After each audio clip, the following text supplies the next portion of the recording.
And it says Hello. we are live. So I will Hello. refresh it. Yeah, hello. But it's not showing. Okay, now we're going. Yeah, it's all good here, man.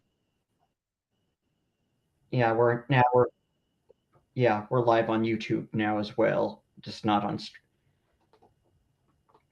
I don't always know why I takes. always have There's always a delay. this very long delay on my tablet. Yeah. It doesn't happen on other streams, but for some reason on this one it always seems to run a little bit behind. Was somebody Um, calling you? I heard a dun dun. no. Okay.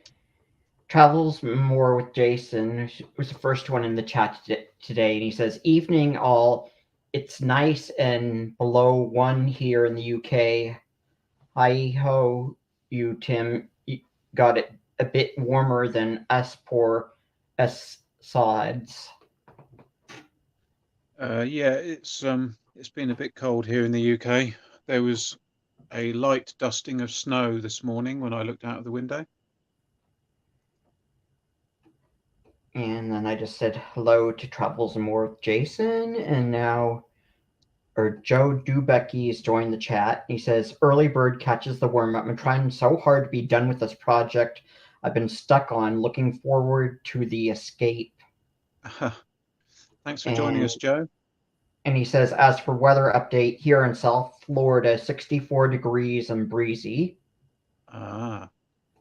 And then Joe says 5 times 5 here. And Jason says, "Hi Joe, I hope you shops open on New Year's Day." And he just shows a smiley face after that. So, oh,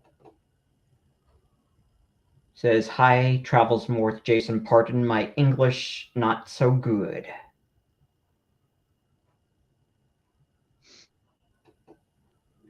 So have you been doing your dance class this afternoon, Tim? Yeah, I had it earlier, and How first was that? it was fine, but he spent probably 20 minutes first explaining this new platform that we're going to be using in the place of Patreon. And then he stopped. After that, he stopped and he said, "See you in 5 minutes." And then 5 minutes later, we had the actual class where we were just practicing a bunch of movements for about an hour or so. Okay. Cool. And I don't know when the next class will be. I'm going to move my cam just so I can see myself on screen a little bit better. And my hair was sticking up, so I wet it and put some gel in it. Oh. I'm gonna need to get it cut soon. Oh, yes, Joe Dubecki. I take a tribal fusion belly dance class online. I've been taking it for the past few years.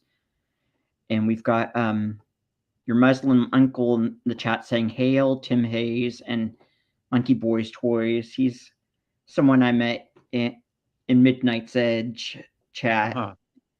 And Hey, dude. when Iconicon was going on, the first Iconicon, he had joined up in chat since Midnight's Edge was involved with that Okay. first one. Well, thanks for And stopping by. then we have the monkey saying, "Greetings, Joe." A monkey. So it says 8 people are watching on YouTube. Oh, and I've got your Muslim uncle as a.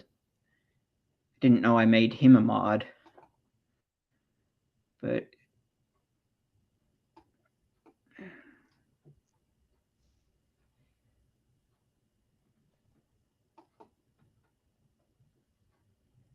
I've got an Ewok here. Okay. Joe Dubecki Ewok. says, "Hello there, the monkey." And the monkey says, "You can send me the link if you want."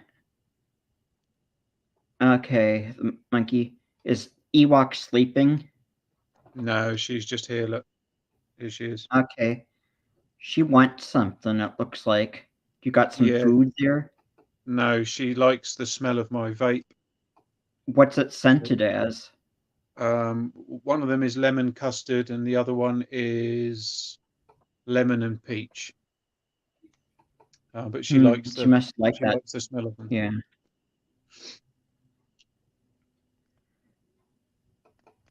Okay, let me see. The monkey, the monkey, the monkey. So I thought I had private messaged him once on. Yeah, I'm following him on Instagram, but let me see if I can find him on Instagram. Okay. So I'm following him on Instagram.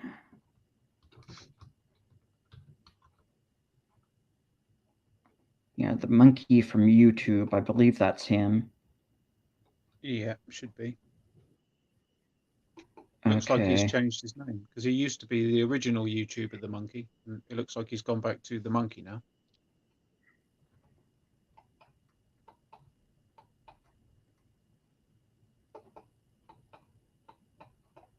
Well, on Instagram, he's still the monkey from YouTube. Uh-huh.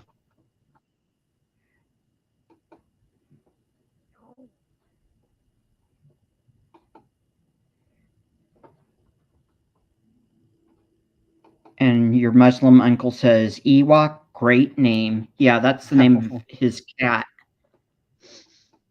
Yeah, her mum was called Ewok as well. Yeah. And Travels More with Jason says, just did my first O-ring repair on my G.I. Joe Action Force figure. Nice. And your Muslim uncle Travels, nice, did that with my Joes a few years ago because of Retro Blasting channel. Yeah. I think it's a fairly simple procedure, isn't it, to replace the O-rings? It's not too tricky. It's not like having to replace the bands in the Masters of the Universe figures, which is a bit more of a pain in the neck. Yeah. Yeah, I think Michael French gave up on collecting the vintage Motu figures because of that. Yeah.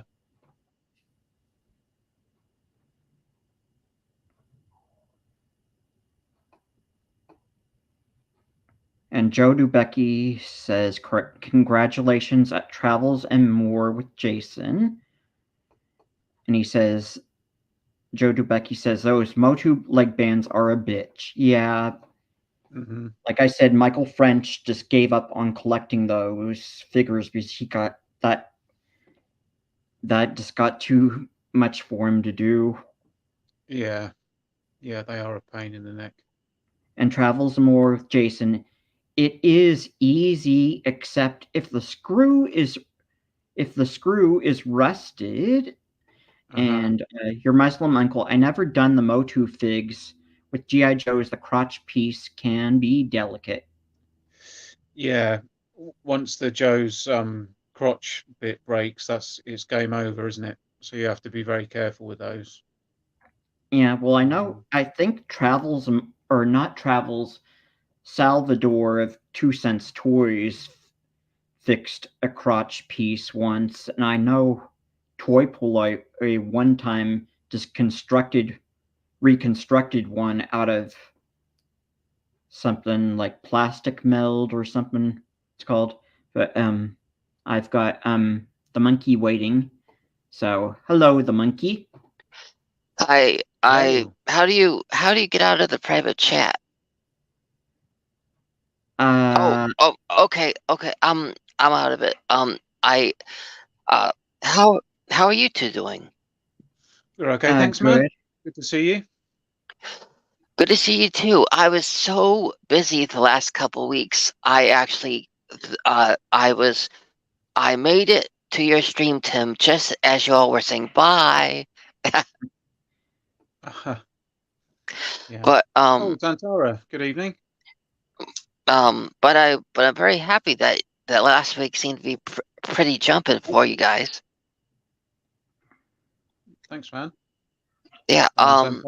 Santara's just saying some of the GI Joes are tricky, and when they started getting cute with the gimmicks like the stupid Ninja Force figures. Yeah, I'd agree with that. I got something to show you. Since you're into comic books, can I show you? Yeah, go for it. Yeah, go ahead.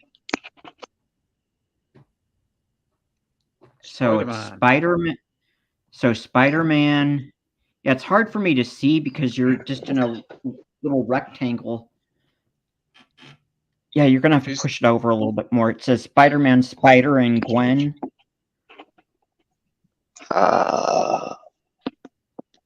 Yeah, it says Spider-Man, Spider, and Gwen. And it's this, and it can be.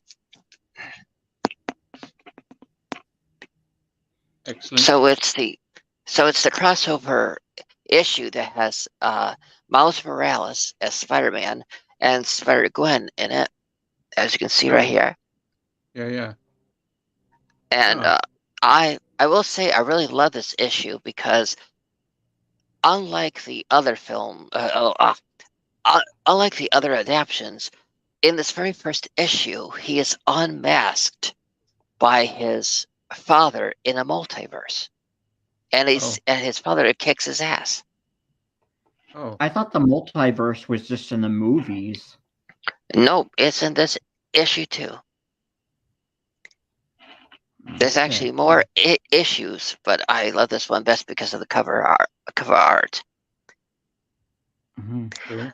I actually like these as a couple more than Peter Parker and Mary Jane because these can relate to each other. Okay. But so I have a question for you, Tim. What's your favorite what's your favorite I forget her name. She was in Moulin Rouge. Nicole Kidman? Yeah. What are both of yours favorite Nicole Kidman films? The thing is, I really haven't seen much that she was in, so I really can't. I really can't say.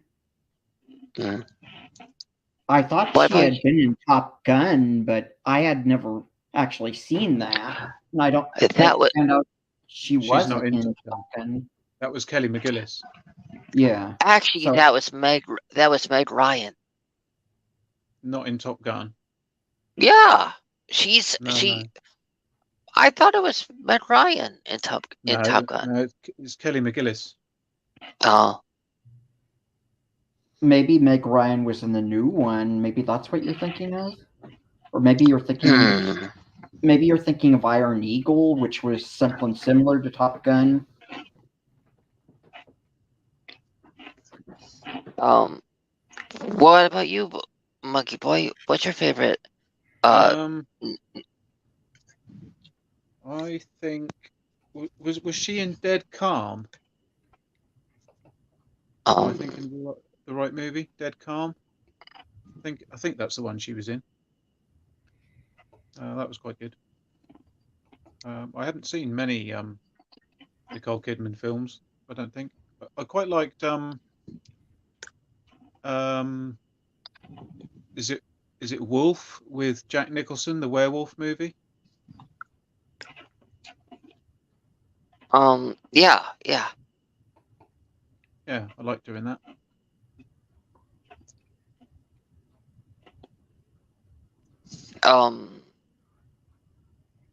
Yeah, it says she was in Top Gun. Trying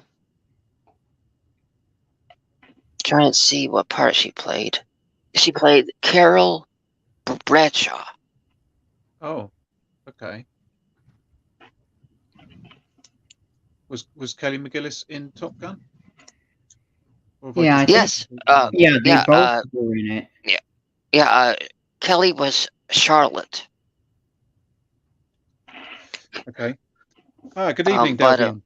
Hello, sir. Do you want to see my favorite? Yeah, go on. The Golden Compass. Yeah, I'm not familiar with that. Haven't seen it.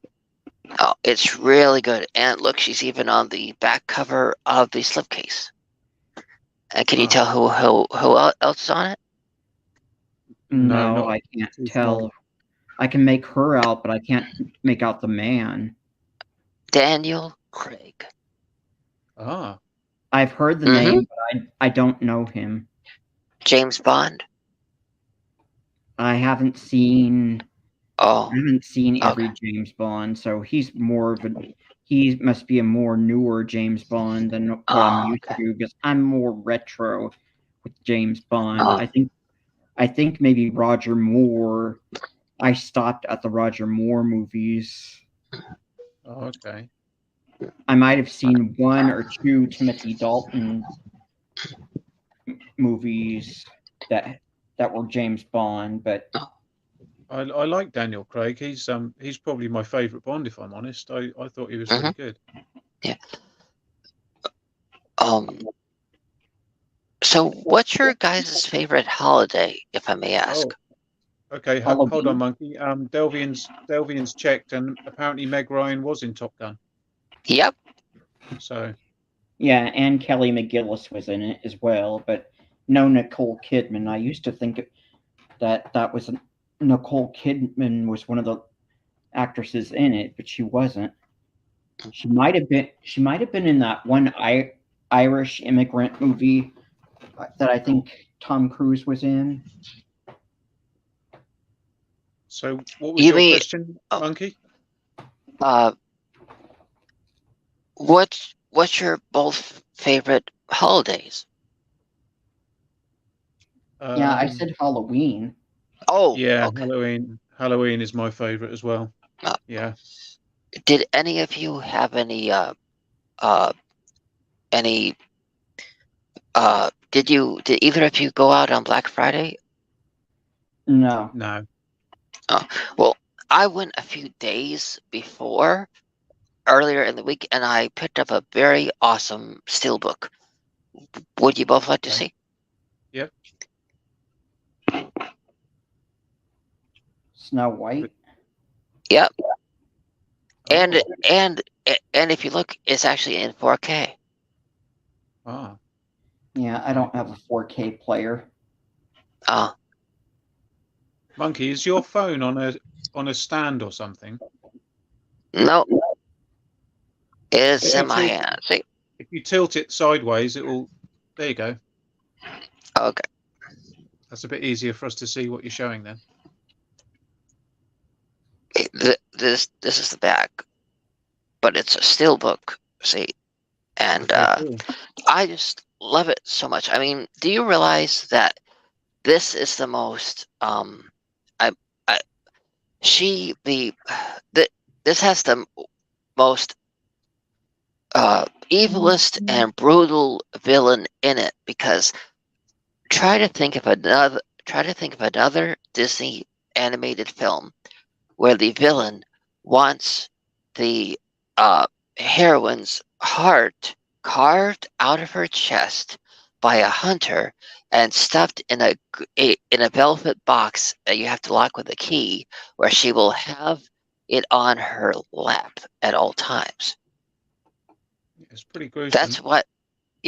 That's what the evil queen wanted, and the hunter, when tasked with it, was so appalled by the request, he ended up cutting out a deer's heart and put it in it, and the queen couldn't tell the difference because it was locked. But she only found out Snow White was still alive by her magic mirror. Right. But and do you realize she was the very first Disney princess? The very first one. Yeah. But yeah, so it's just great to own it on 4K. And would you like to know a fact about the actress that starred as the voice of Snow White? What? Go on. After she did the film, she did not get cast in many films after that because everybody could only hear Snow White. She would come in to read the parts of adult characters, like adult parts, and they were afraid audiences would not go to the movie because they were afraid they would only see or hear Snow White. Yeah. Okay, So that makes sense. so her career really bottomed after she was the voice of Snow White. Oh, okay. Was she young when she did that then? Yes, she was actually around the same age as, because in the cartoon, in this version, she's 14. Right. Okay. So Tim, you sounded like you were in pain. Are you okay? I'm fine. Oh, But okay. I need to go on with the live stream because I've got more people in the chat room talking, and I have Travels and More with Jason saying, Tim, if you don't mind, if you want, I don't mind popping on for a bit. Okay, just hang on, Travels and More with Jason, because I want to go through. People are saying, Andrew says, sorry I'm late. Had to go to the comic book store and grab food. Hey, Andrew. Andrew, good to see you, man. I don't know how you managed to get food and comics at the same time. I think they're two separate things, Tim. Well, I wasn't sure if maybe he had a comic book store that had where they sold food too. And Travels and More Jason, second repair now. And your Muslim uncle, if you are ever on Twitter /X, send me a direct message or response to the question. I love hearing from real people. Okay, well, you can find me on Twitter, your Muslim uncle. You can find me at Monkeyboy's Toys. Feel free to hop on there and send me a message.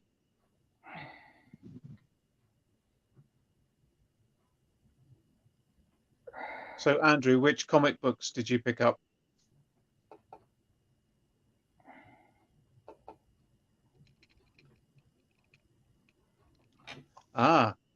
Okay. Andrew's saying that Wednesday is comic book day in the States. I see.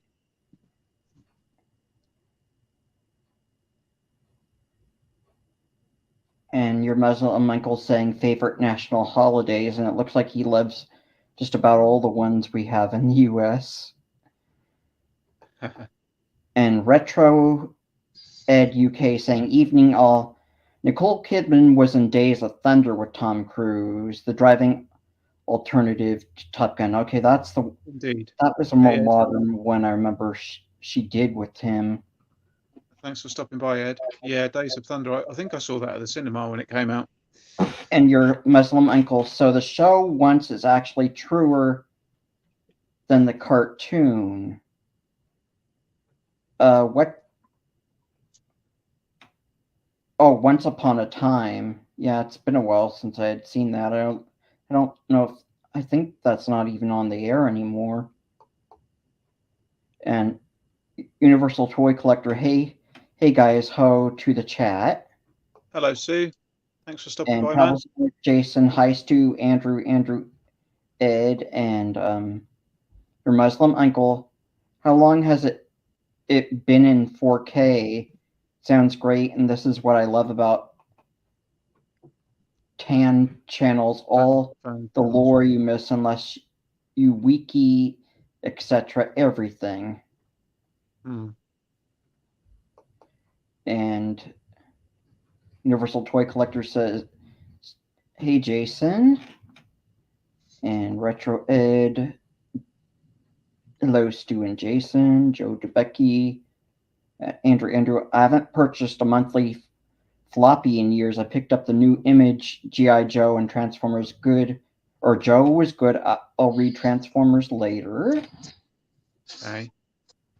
And your Muslim uncle, Hail UK, someone to share cross-cultural hobby lives with you all. And Indeed. Universal Toy Collector, Hey Retro Ed UK, and let's see, Andrew Retro Dubecki. I also have jumped into the Skybound Hasbroverse, started with Void Rivals and Delvian Sea close to Joe Dubecki at Andrew saw the ad next on my list. And he's just saying hello to Delvian and Andrew. A bunch of Marvel, DC, and indie comics. Tried the fancy new DSTLRY publisher, but cover price is steep, bigger pages, higher page count, and no ads. Oh. And I've got Lester San Jose joining us now. Hi, Lester. Hey, guys. Good evening or good afternoon. How you doing, man? Well, work was kind of lulling, and then we got a rush of records to process. So when I get back from lunch, I'll get on those. But I just clocked out for lunch, so you've got me for a good hour. I mean, I'll be around, but you know, I'll pop in not as frequently, but I'll be around. So I'll still be here. It's just that if you see me kind of doing this business, you know why. Because I could do both. Oh, Jason's found another rusted screw in back of one of his GI Joes. Yeah, that. And that I believe this question was for the monkey. He was asking how long has Snow White been in 4K? Very recently. It's actually a exclusive that of a store that I went to that's closing down. But it was very good, and but for some reason in some stores you can only some 4K releases, especially Steelbook, are only released in certain stores. And before I show, I just want to say I honestly did not know I was monopolizing the conversation. It was just so good to talk to you guys again. No, you're okay, man. You're all right. Just need to make sure that we keep up with the chat. Yeah, it's okay. It's just I had a bunch of chat text I usually like to go through, and I've had one other person wanting to join us, so I still need to get to that person. Yeah, you have nothing to worry about. Yeah, it's okay. I just got here, so yeah, and but I wanted to invite Travels More with Jason since he asked, so I'm gonna get to him. I mean, the only thing I'm a little grumpy over is this apparent external drive I purchased off Amazon. The status hasn't changed, and I'm looking for links to get help with the order. Yeah. So it's just, go ahead. I ordered something on the 24th, and did you know that the order which has 2 items in it only shipped this morning around 8-something in the morning? So I think Amazon is just backed up because you can order, but they're not shipping it till. Yeah, and I got the strangest messaging, both through email and through text. Mm-hmm. And they said they're going to be here tonight. Like, really? Yeah. And the latest update was, I think, Saturday. It's already Wednesday. You know, I think I'm just trying to find a phone number and just say, just give me something to work with. I'm not, don't push me to the point where I can be irate customer and I'll leverage my call center experience. I kind of know their game. I know their rules.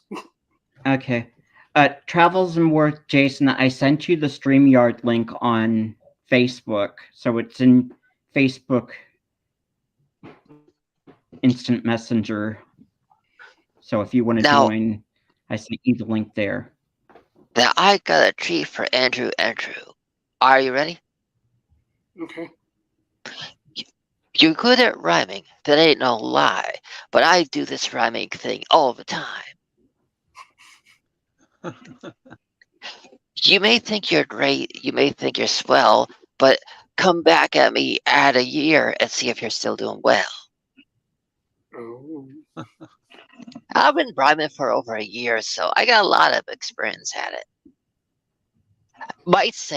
Some might say it became a habit. Eh.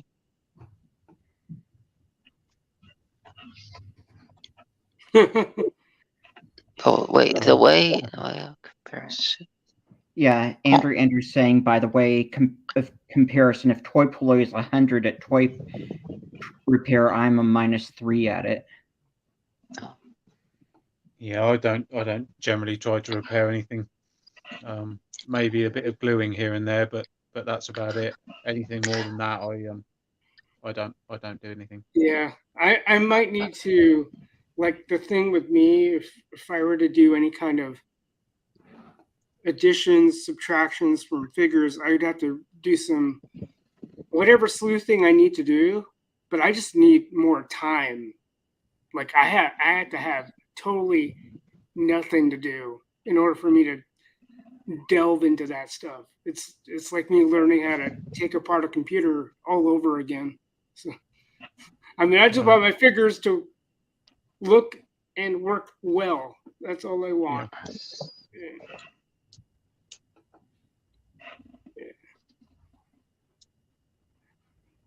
I don't suppose you see if Andrew commented on my rhyming yet. Didn't No, he hasn't yet. Oh. I think he's got other things on his mind right now. Yeah. Oh. He's still talking about G.I. Joes and toy repair. Well, I have some sad news, but I'm very happy that the guy's going to be coming on because I gotta get going. But it was really great to talk to you all again. Yeah. Okay. Thanks, Monkey. Thanks for thanks for stopping by. Please tell Skeletor that I said bye. Okay, well, wait a minute. Before you go, Andrew says, I am off rhyming. It was fun for a week, but too much work. I pass on the crown to Monkey. Oh, no. Well, Andrew, you were pretty good. Now, now I think you're safe from getting beat up if you go into the hood. Oh, okay. Nice save there. Nice save. Your Muslim uncle says, hail, and it was nice to see you. And Joe Dubecki, later at the Monkey, take care. Have we lost the Monkey? Has he gone? Looks like his frame is out of picture. I don't know if he's Well, I think maybe he doesn't know how to exit. Yeah. He might Thanks, not know Monkey. how to. Good to see you, man. Thanks for coming on. Yeah, I don't think he knows how to exit the studio. So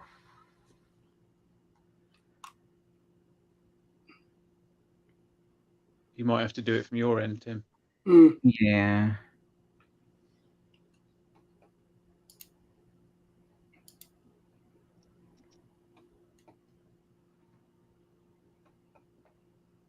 Jason's just sorting out his headphone, but I do remember that I am in a little bit of pain right now since I'd gotten a callus cut off my toe at the doctor's office the other day, and they didn't numb me or anything, but they put a Band-Aid on there, and I took it off today, and it's been, my toe is just Did they give you a time frame, like, hey, take it off after so many hours? They didn't tell me anything. Okay. Oh. But why should I be surprised? Because I'm at a county doctor's office, and they are disorganized there. It seems like they're always disorganized. Yeah. I mean, I know it's cutthroat, but I guess it's there for a reason. You know, city or county doctors. I had the use of military doctors because my dad was in the Navy, so I endured that system, waiting in longer lines. But you know, one of the things I always say, but I don't do, is shopping around, not just for in network, because I do have health benefits, but sometimes it helps you even do your own shopping, not just, you know, for dollars and cents, but um, you know, is the doctor any good? Right. It's, you know what I mean? It's just because they have the DR label or the MD label to the end of their name doesn't mean they're as good as the next doctor. I don't really have that much of a choice as far as doctors go. Sure. I used to be with this, had an indigent health care through the county, but then I got on Medi-Cal, and I still pretty much see the same doctors. So I'm mainly seeing just the interns they're doctors, but they still have to go through the residency program for 3 years, and then once they're done with that, most of them don't stay. I always end up with a different doctor, and this time it wasn't even the doctor I had seen last time. For some reason, they stuck me with a different doctor. I don't know what's going on. Yeah. Mm-hmm. No, I mean, just hearing the stories, Nick, I think Dean and you, Monkeyboy, you've told us your stories about dealings with doctors. Not saying every doctor is like that, but it's almost a trend that I'm noticing after listening to some podcasts around the corner of Thanksgiving. And I'll admit they were on bleak topics, but they ran the theme of like, hey, this medication is not making it just doesn't seem right. I feel weird.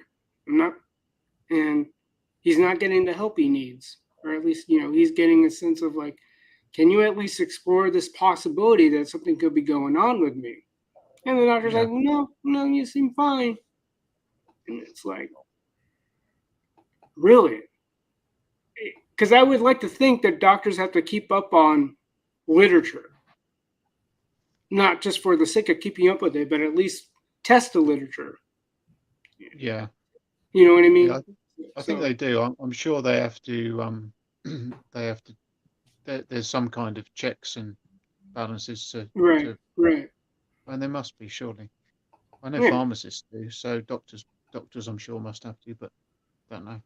Yeah, I don't mean to bring the stream down, but it's just something that you guys, at least you're telling me about, and then, you know, just because I know what that's like. You're just itching to take off whatever that is, whether it's like, can I eat after my fluoride application?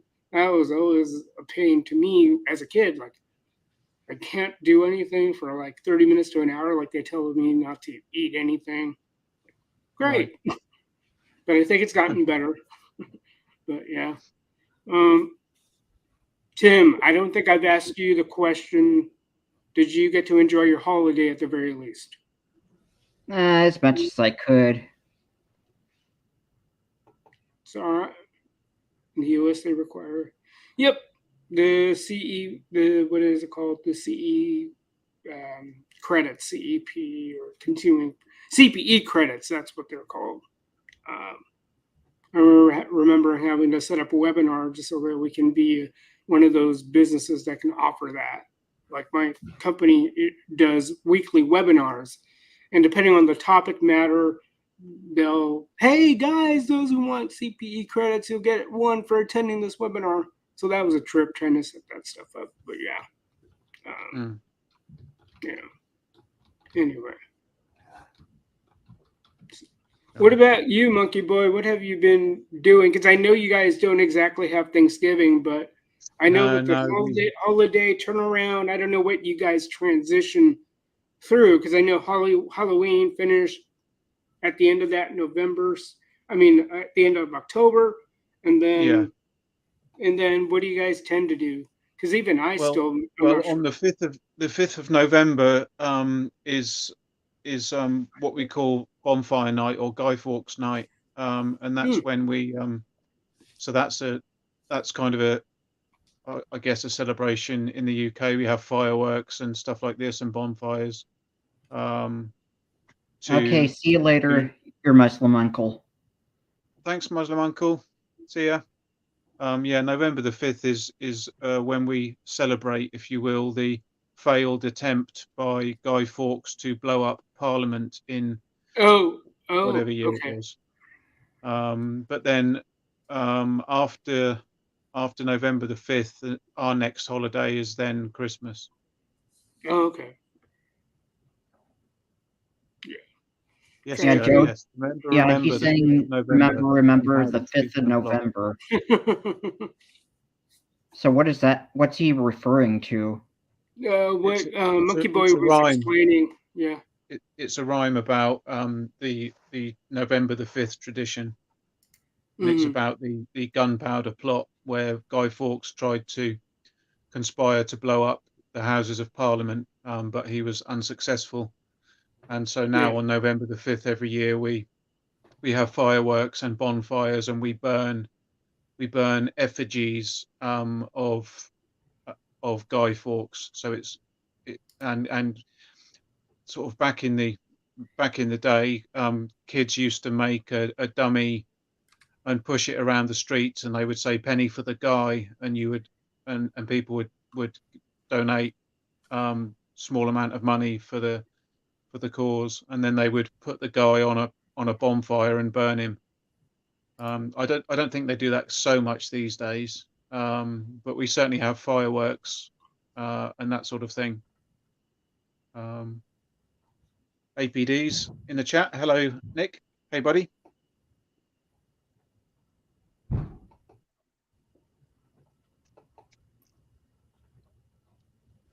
Did you send the link to Jason, didn't you, Tim?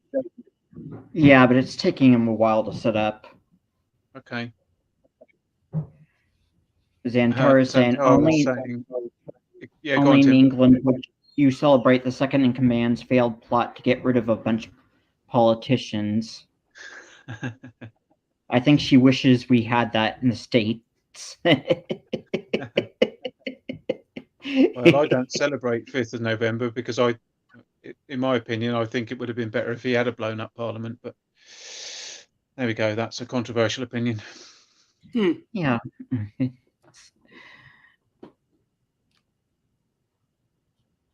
Yeah, I don't know. Okay, now Jason. Okay, Jason, you might want to readjust your camera because you're sideways. Okay, that's better, Jason. I'm having technology fun. Hello, mate. But what are you using your phone? Because it's showing up in just a little rectangle. Yeah. He's more than likely using his phone. I forgot something. No wonder why I'm having this. Thank you. Good boy. Hello, technology. Don't you just love it at times? And well done. Yeah, Action Pop Dad's just saying hello to Delvian, and that's better. He's given us some emojis of laughing, crying faces. And Delvian Seek says, "Watch V for Vendetta for that, Monkeyboy." Indeed, yep. Yep. Oh. That was probably the only film that I tolerated Natalie Portman in.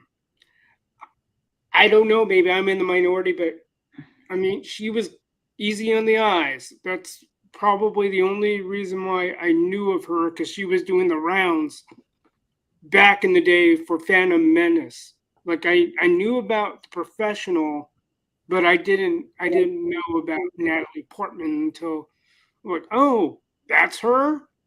But then when I think about it, I look at her movies, and it's like kind of forgettable.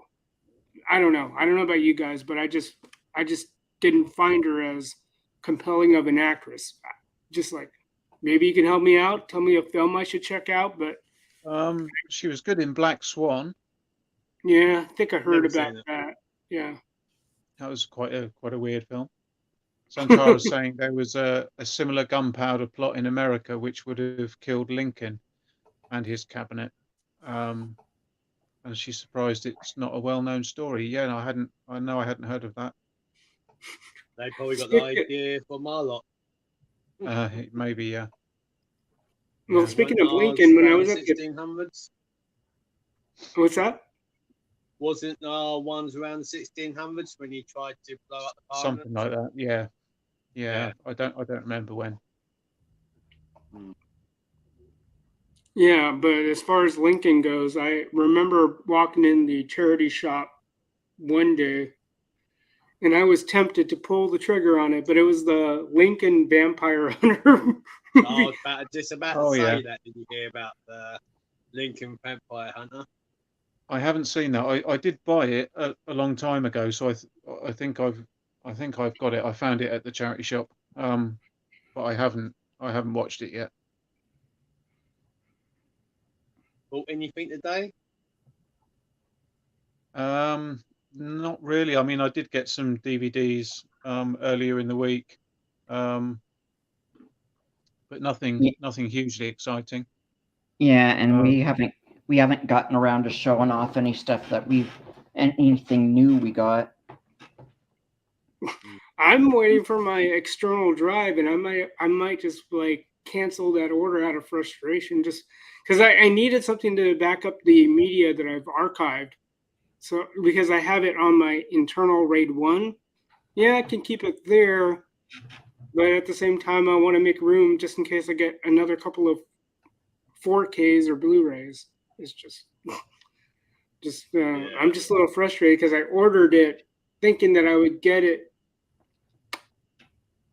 on the Saturday after Thanksgiving, and then nothing since. But oh well, I'll just dig and claw and see if I need to get a hold of Amazon somehow, or at least the right department. Yeah, like you said, they're probably backed up now because it's the Christmas season, and they're probably going. Yeah, you know how they do it when you're on that when you're on the homepage of Amazon, and you look up a product and you're like, get it today. Mm-hmm. Okay, let's pull the trigger. Let's see if we can do that. And so, what type of computer do you use? Sorry, Jason, say again. What type of computer do you use? So I'll be getting a Mac laptop. You're really quiet, Jason. I can't make you out. Yeah, Jason, you're going to have to either turn up your microphone or get closer to your microphone because we can barely hear you. Let's see if there's more technology issues. Oh. Any better? Yeah, that's better. Yeah. Right. What sort of? Because I'm in about 2 or 3 weeks' time. I'm getting a Mac laptop. Basically, it's just for me to use for editing. Mm-hmm. Are they easy to use? Because I don't do no editing, but I'm gonna slowly get into it, and I'm just hoping I'm picking up the right sort of type. I've got no experience with Mac. I've no idea. Are you new to Mac or? Oh yes, that'd be my very first Apple project in my whole household. All right. Just come with an open mind, and I'm sure you'll be frustrated at some things here and there, but then you might appreciate some things in Mac that aren't in Windows. For whatever stinking reason, as much as I give it a try, I can't stand Windows. Mm-hmm. Yeah. So you can't stand Windows. I love Windows. I don't know what Windows you're looking at, but But I'm a Linux user through and through. I do have a Mac and a Windows machine that I remotely connect to. You know, like I haven't gotten back into my Windows partition so I can play a game or two, but that's the thing with me in games. If I find the right time suck, there goes my Z's, there goes my sleep. So I tread carefully there. I'm very bad at that, you know. But no, you might want to. The first thing you might want to look into, Jason, is getting the shortcut guide. If you're a shortcut guide, then get the shortcut guide. Navigating, because Windows started using it more commonplace. It's more accessible in Windows. They use a function called virtual desktops. Mac uses it too, but it manages it differently. So are you talking about you're just getting a MacBook, right? That's what you're starting out with? You're not having okay. Yeah. Yep. And then at some point you might want to get a dock. I think a lot of docks work well because I have a dock I use for my MacBook Pro. I don't like working with laptops in general. So if you have a chance to dock it, try it. Right. There are more software pieces for your devices than you might realize, except for maybe keyboards. But other than that, like I have a mouse that has my Elecom, this son of a gun. This has Mac software available, so you can customize the buttons and all that. All right. Yeah. So basically just play around. Play around, and then the thing is, you want to look at software. I don't know if you were going to get the Mac just so you can use Photoshop, but I let go of Photoshop and that stuff a couple months ago. I'm relieved. That $50-$60 I was paying each month, I was going nowhere because I realized I don't need that software anymore. I have a lot of free alternatives available. You might be able to get away with that. You might be able to find some free alternatives on both Mac OS. Sounds like I'm going to have a lot of fun. Yeah, you know. Yeah. Thank you for the advice. Yeah. At least I have a little idea. Sure. Grape soda.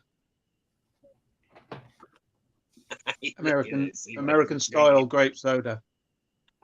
Yeah, and Jason Zantara says it's nice to see and hear you. And it's been a while since you've hopped on the screen.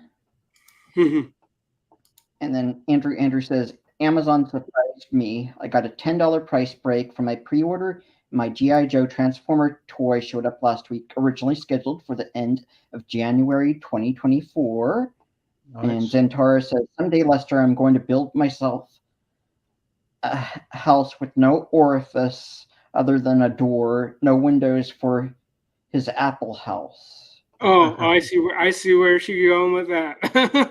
And Nick wants to pop green in. Room, so hello, Action Pop Dad Nick. What's popping, Uncle Slappers? It's dedicated to Dave. Evening all. How are we? Hey, man. I was just hearing your little discussion about computers. It's all fun. I nearly bought a Mac a few weeks ago, and then I went nope, and I bought a laptop which is super duper powerful, and I use HitFilm, and it's easy as hell to use. But I have edited on Mac, and Macs are very easy to edit on, so I think you have fun. That's the reason why I'm getting it. I've been heard it. And I think the standard inbuilt editor will do everything you need. I've never done any editing, so you're still really quiet, Jason. Yeah, it might be a distance thing between the mouth and the mic on the. You're probably just going to have to sit closer to the computer so your mic can pick up your voice. If you go into settings, Tim, you can actually you may be able to bring up Jason's volume in the settings for the guest because you can control all our levels if one of us is too loud or too quiet. I think I might be able to. I know I can mute him. Can you hear me? Yeah. Well, it says you can hear me fine. Automatically adjust volume. I've got I got that check marked for him, and I've got echo cancellation check marked, and reduce mic background noise. I don't think that's a problem, but it's already I'll checked. just taking my head plug out, but can you hear me? Yeah. Perfectly. Oh, see, it's fixed itself then. Yeah. And, Now, can you hear me fine from here now? yes. Yeah. Ah, And StreamYard, if you're loud or quiet, StreamYard should balance the levels for everyone. But it does it for you if the options Tim's got checked. So you should be fine, Jason. Yeah. So he's check marked as having mic volume automatically adjusted. There you go. Muffin the Everyone's a headphone. winner, baby. How much do laptops go for in England or the UK, Nick or Monkeyboy, if you happen to know? You can go as low as 350 quid. I say super duper powerful. It's powerful. It's gaming. It's a gaming laptop. I spent £1,000 on mine. I went more for the internals because it had loads of RAM, a good NVIDIA graphics card. It's only an i7 core, but I think the RAM's 32 and you can up it to like 64 if you choose, which is super powerful for what I need. It can edit in 4K if I want it to, which I don't want it to. But to be honest with you, that's the main reason I spent what I spent, because everything I looked at, I sort of found that it's like with Macs. I very, very, in fact, I bought a Mac. It came to my house. I got it on a deal from Sky. And when I started researching it, I was like, nah, this isn't going to have the power for what I could potentially want. Although I'm probably not going to. I'm a guy who would rather have. It's like buying a Ferrari, isn't it? You ain't probably going to use the power, but it's nice to know it's there. Do you know what I mean? Yep. Right. Yep. I know a few people who have struggled with certain editing. That's why I'm not a techie guy, but from what I understand, that's why I've an always independent graphics card, a decent processor, and plenty of RAM is your friend when you're editing and playing games, which are things I like to do. Right. That's why I've always kept my stuff raw, basically very basic editing, just keep it raw. But I've been looking at some of my videos and I'm like, I could do a bit of editing here and there. What do you edit on currently? Basically, what you're watching me on.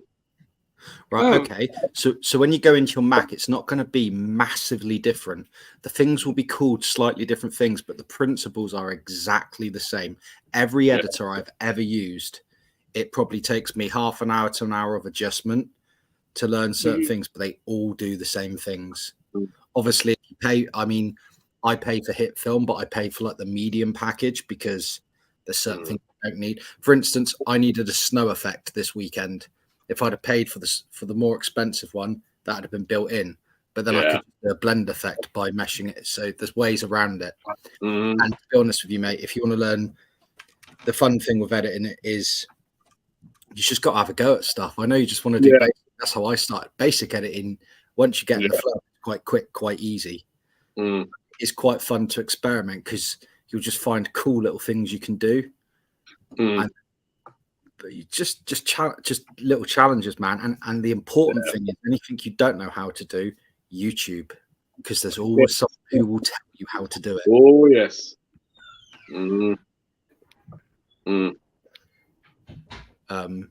My edits for the podcast are super simple. The intro is not so simple, although it's not overly technical. Like the one I just edited up for the Christmas one, that's already done. That was a little bit more advanced.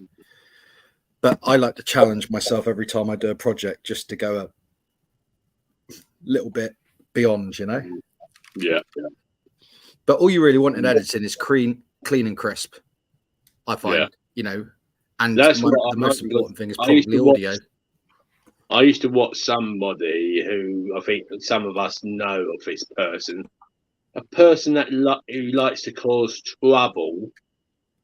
And his editing was so bad, he used to annoy me. He would say something like, "Oh, look at this," and then you tell he's cocked up. Pardon my French. And he'd go, "Oh, look at this." Yeah, man, I don't aim for perfection. I mean, as long as it's, I'll tell you something now. If you do a lot of editing, you will spot things that people who don't do editing do in people's videos, and you might spot little transitions. But I'm never that person. I know who you're talking about. Yeah, we don't talk about him. I'm not the time of day for it. But no, same me. I haven't watched one of if I see something, 2 years now, to keep it to the editing. If I watch editing, if I see videos and stuff, it's the same as when you're in a band, mate. I played in a band for years. I can probably tell when bands have a little fluff on stage more so than someone who doesn't play in a band. Yeah. But don't let it. At the end of the day, I don't judge people if they have little fluffs. No. I tell you what, the last podcast I did, there's about 5 or 6 fluffs. I just couldn't be bothered to sort them out. No one spotted them, and if they have spotted them, oh well, never mind. It's not the end of the world, is it? No one's going to It's not. No one's going to die from watching my video unless they're allergic to boredom. I don't think your videos are boring, mate. Hey? I don't think your videos are boring, mate. Try my best for them not to be. But now, I think we all do. Lester was on a. Well, that's it. That's all we can do. Because at the end of the day, mate, I'm in the building trade. I'm not a film editor. Do you know what I mean? No. And the only experience I have of Linux is through gaming. It took me so many years to actually do my channel. And I thought of it years and years, but just didn't do it.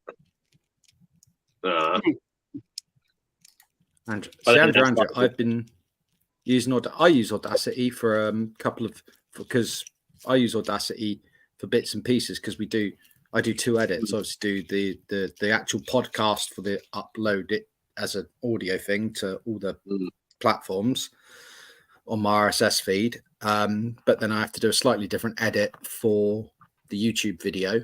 Different things, different things don't sound so good. I tend to find you have to tweak the sound. But Audacity, yeah, absolutely. Don't let competency be a barrier because, to be honest with you, a lot of these programs, mate, there's auto stuff that would do it for you. Do you know what I mean? I ain't thought about seeing if AI could do it.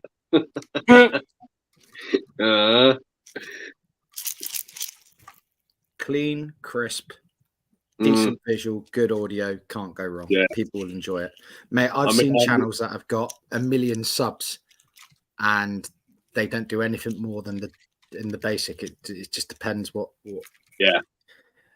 I tell you what, mate, put your heart and soul into the most exciting video ever and go to town, make a Hollywood blockbuster. That does not guarantee people will watch it. Nah. And you can make a video. Some of the videos I've put the most effort into are the least watched, and the videos that I've just slammed together in like 20 minutes have got my most views. There's no right. I bought a mic a good, and again, it's what you pay for sometimes, and it was Bluetooth.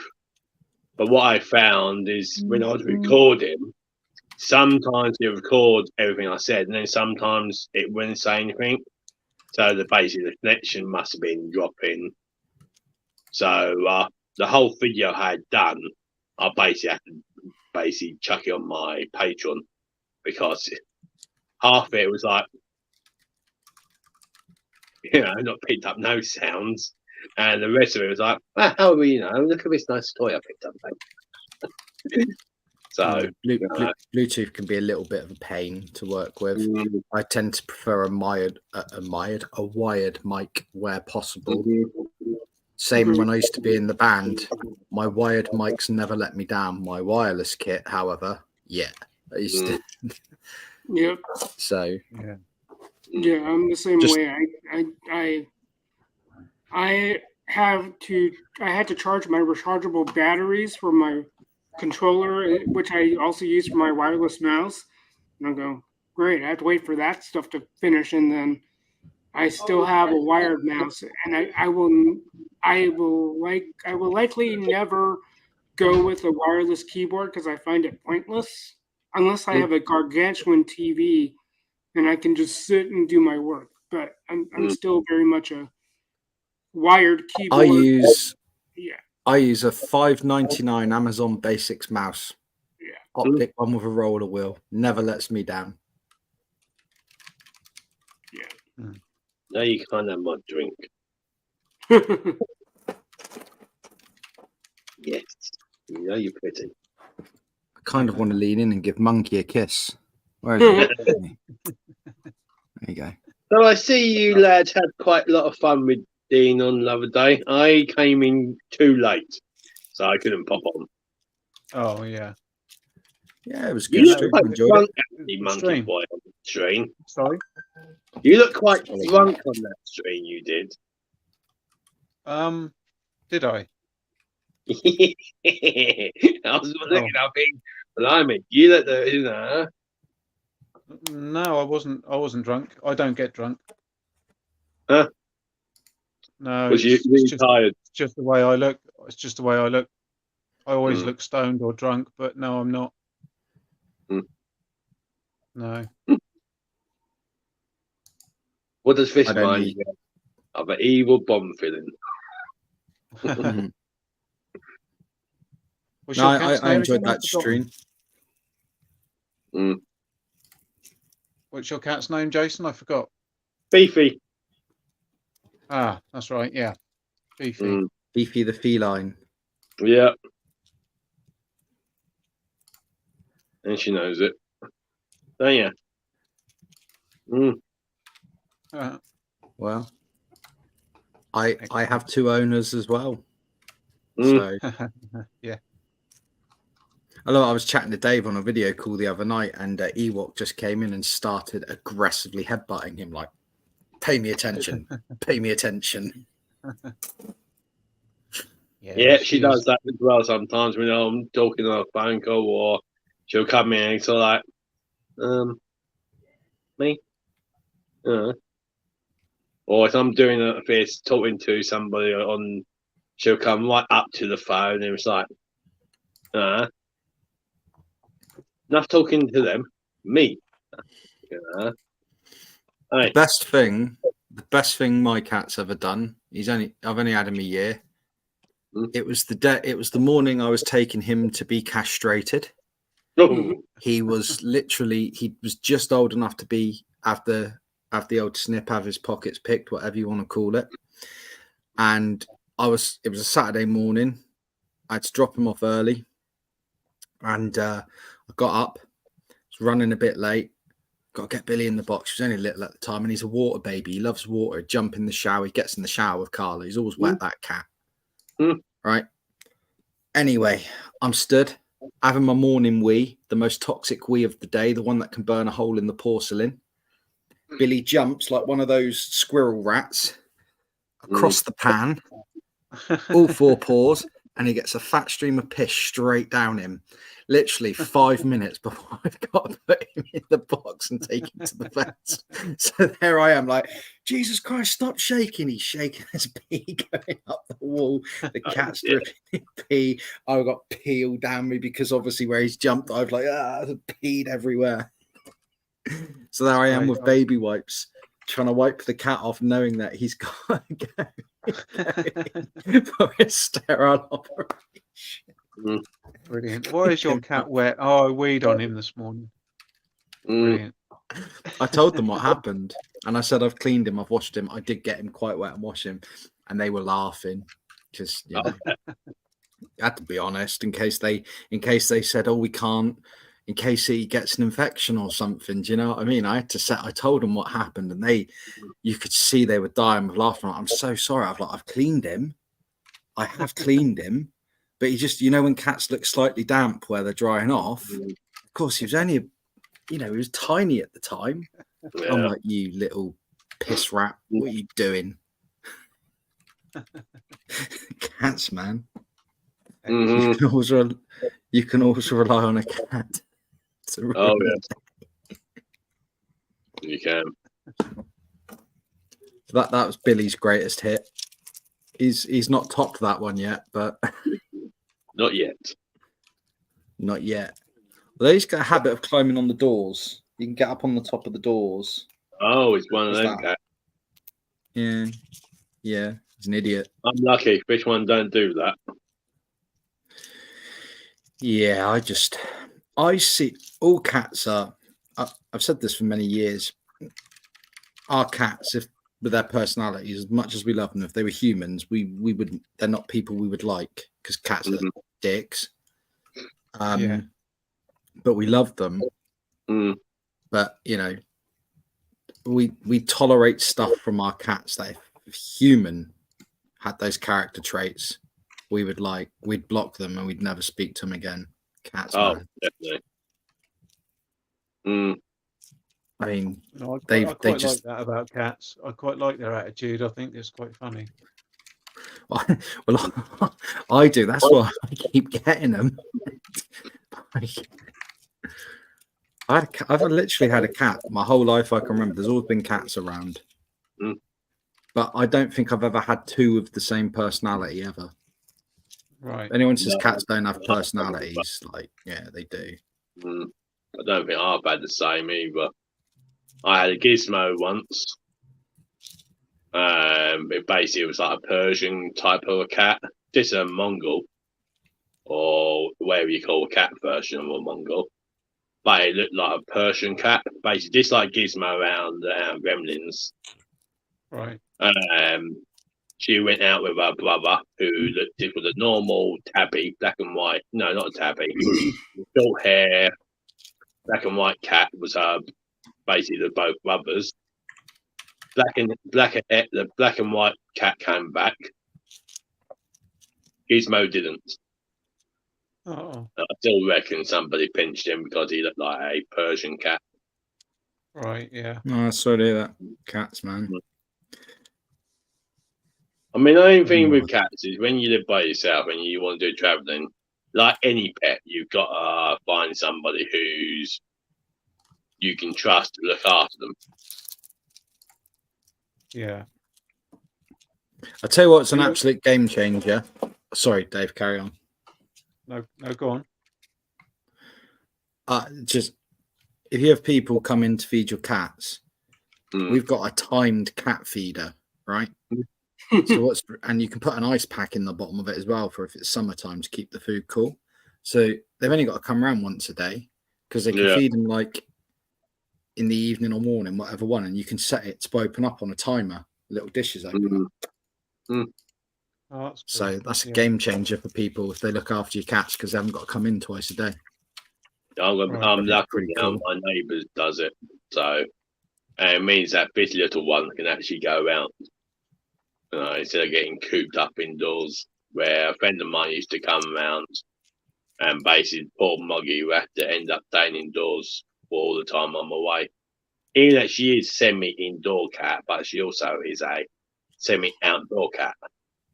Right. So it's quite good to have a neighbour. He's willing to do it. I got offered one of those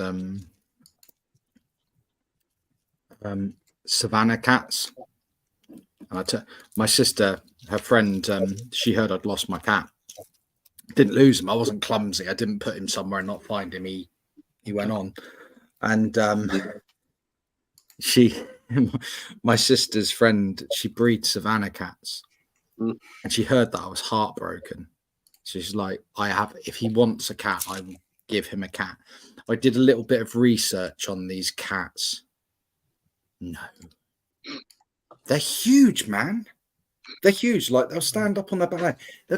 They disappear off. If you have to build enclosures for these things, because they'll piss off into the wild for days. They're like they're big cats. They're lovely. They're beautiful looking cats. They're huge. But no. You got one of those cats it's not like your normal Moggy. No. I'd be worried it would go out and kill the neighbour's rabbits or something because they're fully capable of it. And they would if they were hungry. Yeah, I don't think those are fully domesticated cats. That's some type of wild. That's some type of wild cat. The savannah cat is bred down from whatever cat it is, so they're only a step or two from a wild cat, so they still retain a lot of the wild behaviors, which is why they disappear for ages. And did a lot of research on them. Did some looking on YouTube, and as much as there was the part of me that was like wanted this giant cat because giant cat. No, I can't give this cat what this cat needs. No. Like, and because that, you know, it's bad enough when a standard house cat jumps up on the side or on the shelves or something. Mm-hmm. Imagine one of those things, mate. Yeah, what do you think? You know, some cats who, you know, can jump quite high, and quite far. You think, blimey. But they are beautiful cats. But I think you have to be the correct. You have to be quite responsible and really do need to know what you're getting into with these cats, because they are just. I'll show you a picture here, right? If I can get it up. Right. On the stop, Google. Go away, Google. It'd probably be hard to see on here, but to give you an idea of how big these cats can get. Yeah, it's hard to make. It's kind of okay. Now I can see it better. Wow. Yeah. Yeah.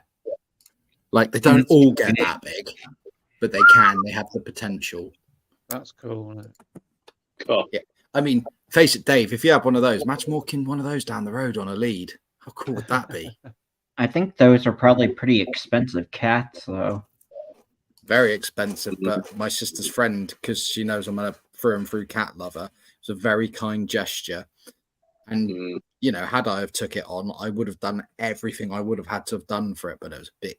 It's all right being given the cat for free, but it was the sheer expenditure of an enclosure. And you got to think about Ozzy as well. Ozzy's only that big and fluffy. Yeah. Kim. Hey. Hello, Kim. Hello. Good evening. She doesn't look starchy tonight. No. No, I'm on my phone. Oh.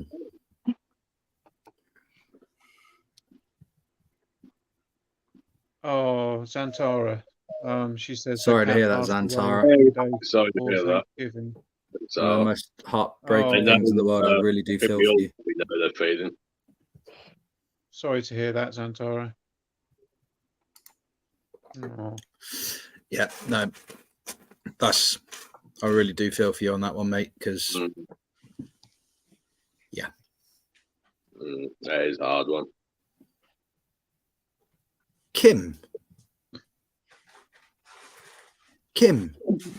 Uh-huh.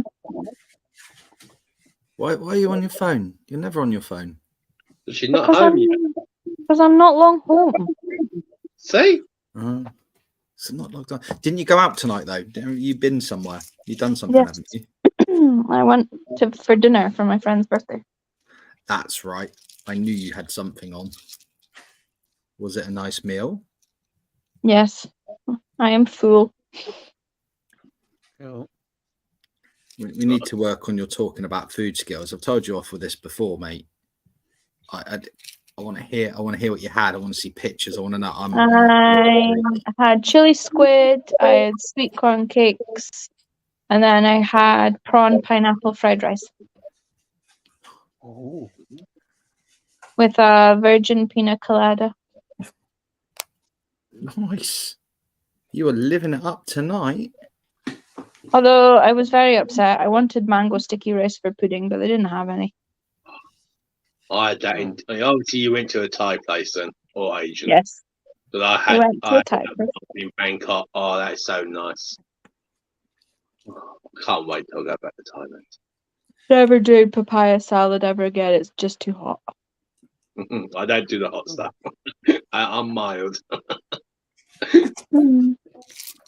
Plus the fact the Thai place now does like a vegan version of like prawn crackers and stuff, so it's good for our other friends to go to because they're vegan. Oh, that's good.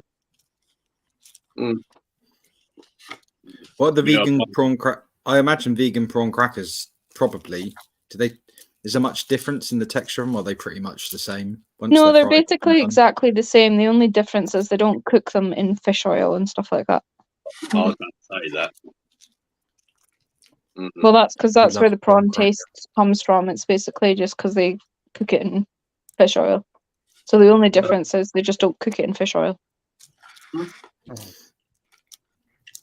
I love a good prawn cracker.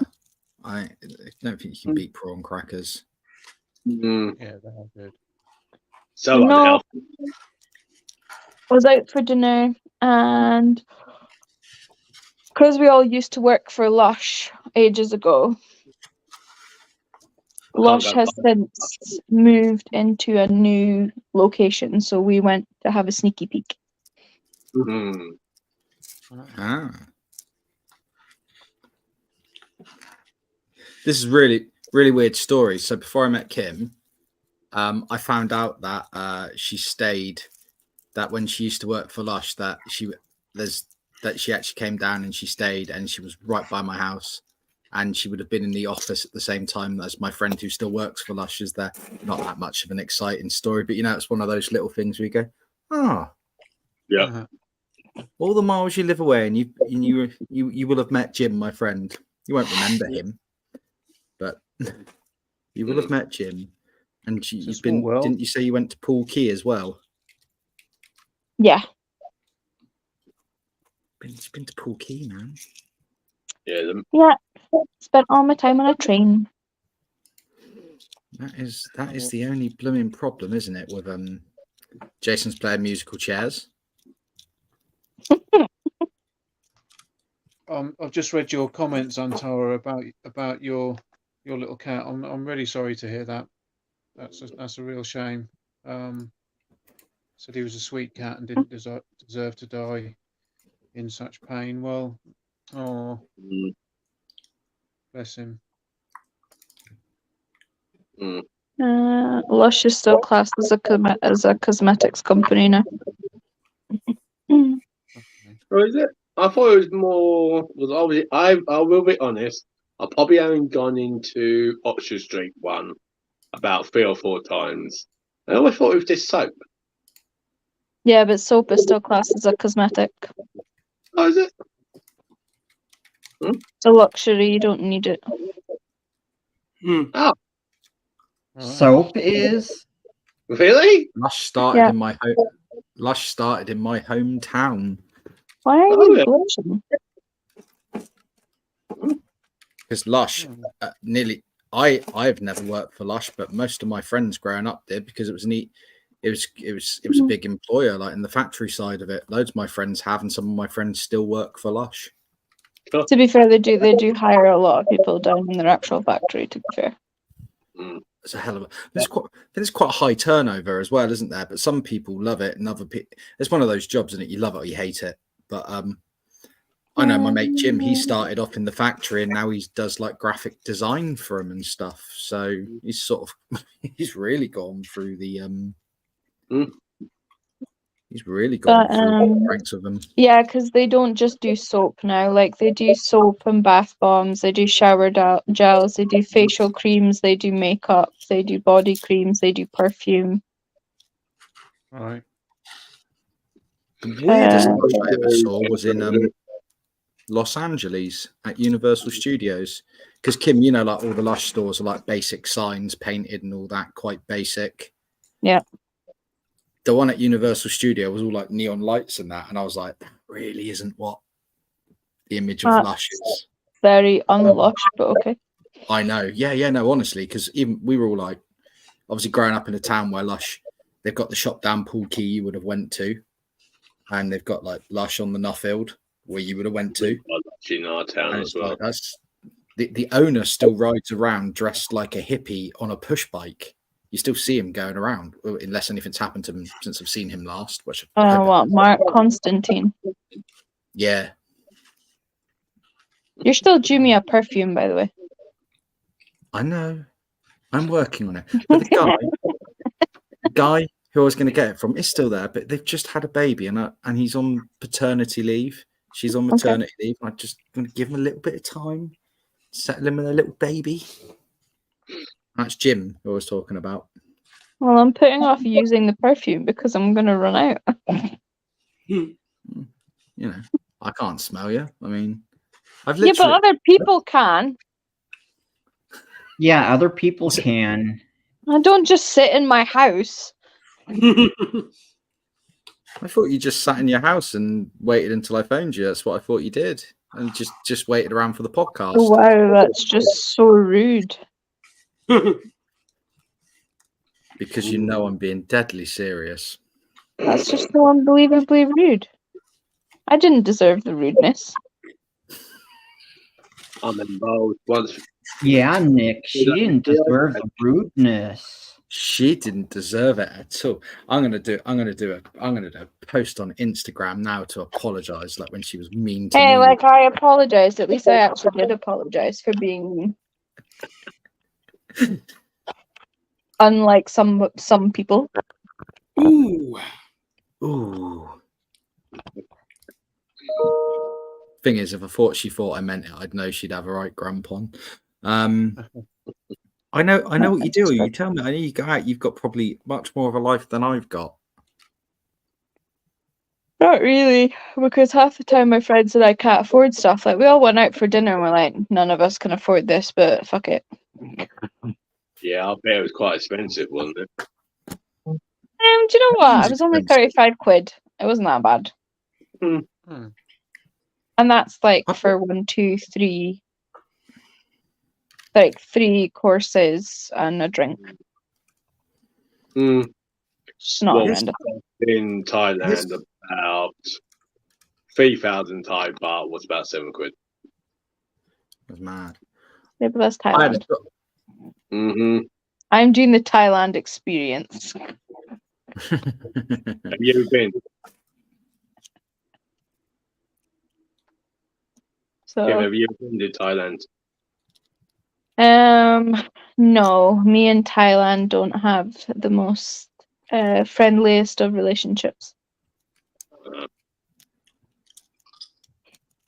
So it's used to be on my to-do list. It is now not really so much on my to-do list anymore. Just before we get away from the subject of food and expense, I just want to say something that really wound me up this week. No. Little Doctor Who party on Saturday. That's fine. That was great. So I went and picked my niece up. So I went into McDonald's and I bought dinner for me, Carla, my Litlin, my niece and her boyfriend. 41 quid. 41 pounds for McDonald's. Come on, you're having a joke. Kim brought McDonald's this week and they didn't even deliver half her meal. They're taking the mick. Yeah, but then I was one of those people and phoned up and complained. I got 2 free medium meals out of it though. Oh, that's good. And I'm and looking an up additional free meal. And I'm looking up 41 pounds now to see how much that is in US dollars, and it's $52 and 3 cents. And that was for how many people? For 4 adults and a tiny person. Yeah, however McDonald's is doing it. Yeah, I've noticed that what you call the extra value meals here in the US, don't know if they use the same name in the UK. Yeah, we have the Savers menu in the UK, but the problem is with the Savers menu, not I know everything's got it. Yeah, it's not really that much of a saver. But the problem is, like, I bought a milkshake in there the other day. Just went through the drive-thru. I just thought, I'll have a burger. This is what I'm hungry. And I come out and I was like, it was like $1.99 for the burger, and I was like, yeah, there's nothing here. Are you talking about a standard McDonald's? Gone. Yeah. Inflation's Yeah, done its you have to buy like a Big Mac just to get it decent. It's nothing to the cheap burgers now. I mean, the patty, as the Americans would call it, where we just call it a burger, where the Americans call it a patty. No, we call it burger. Do you? Yeah. Yeah, we call it a hamburger. Yeah. We don't just call it a patty. I think for us, the patty is used before it's cooked, or at least, you got patties on the grill, I mean, the thing me and Kim spoke about. Sorry, that's to carry on, mate. It's just back in the day, it used to be because you were saying $1.99 or £1.99 for a standard cheeseburger, right? The standard McDonald's cheeseburger, nothing fancy, right? Nothing fancy, standard little flat cheeseburger. Yeah. Yeah. So, however, McDonald's manages the inflation, like extra value meals, they used to be like $5 a pop, and then you'd add the whatever cents for supersizing it. But now it's been ridiculous. It's like I might as well go to like one of those gourmet burger shops. Yes. You know? Well, me and Kim had a conversation I think it was last night. I'm sure she won't mind me sharing it. She had a bad experience with McDonald's. I had a couple recently.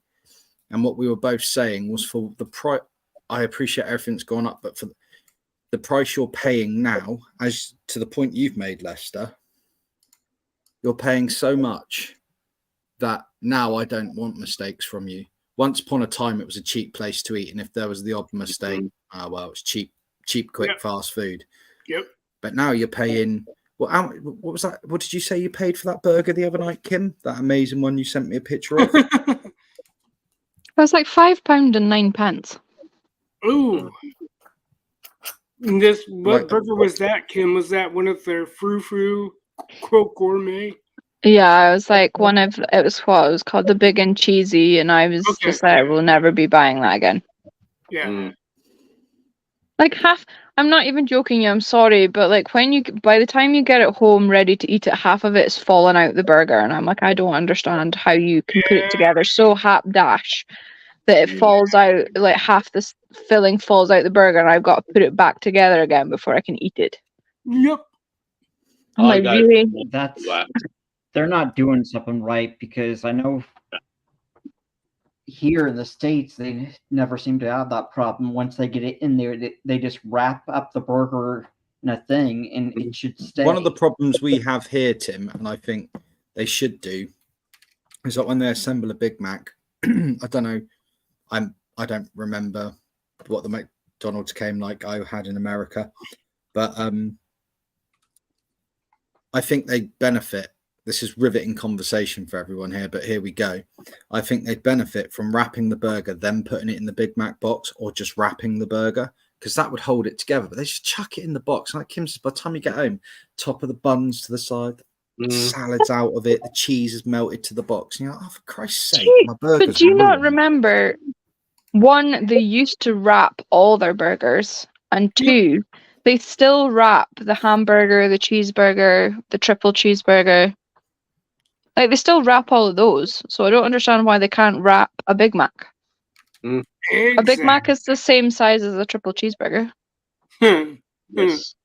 So, And the other thing McDonald's need to improve on is their urinals, because they're waterless urinals, and that's disgusting. Change the subject, but there you go. One thing they do need to involve is make some decent milkshakes in this country. Ooh, ones you get in America 10 times better than what we get here. Milkshakes? Yeah. It's been so long since I had the American milkshake, but over here you're lucky to get one because the machines are always bloody broken. Yeah, I know, mate.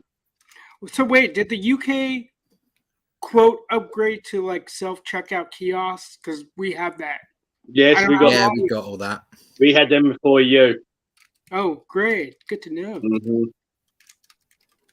The only things with our ones, where I found in America, where you can actually press a button to pay cash at the counter.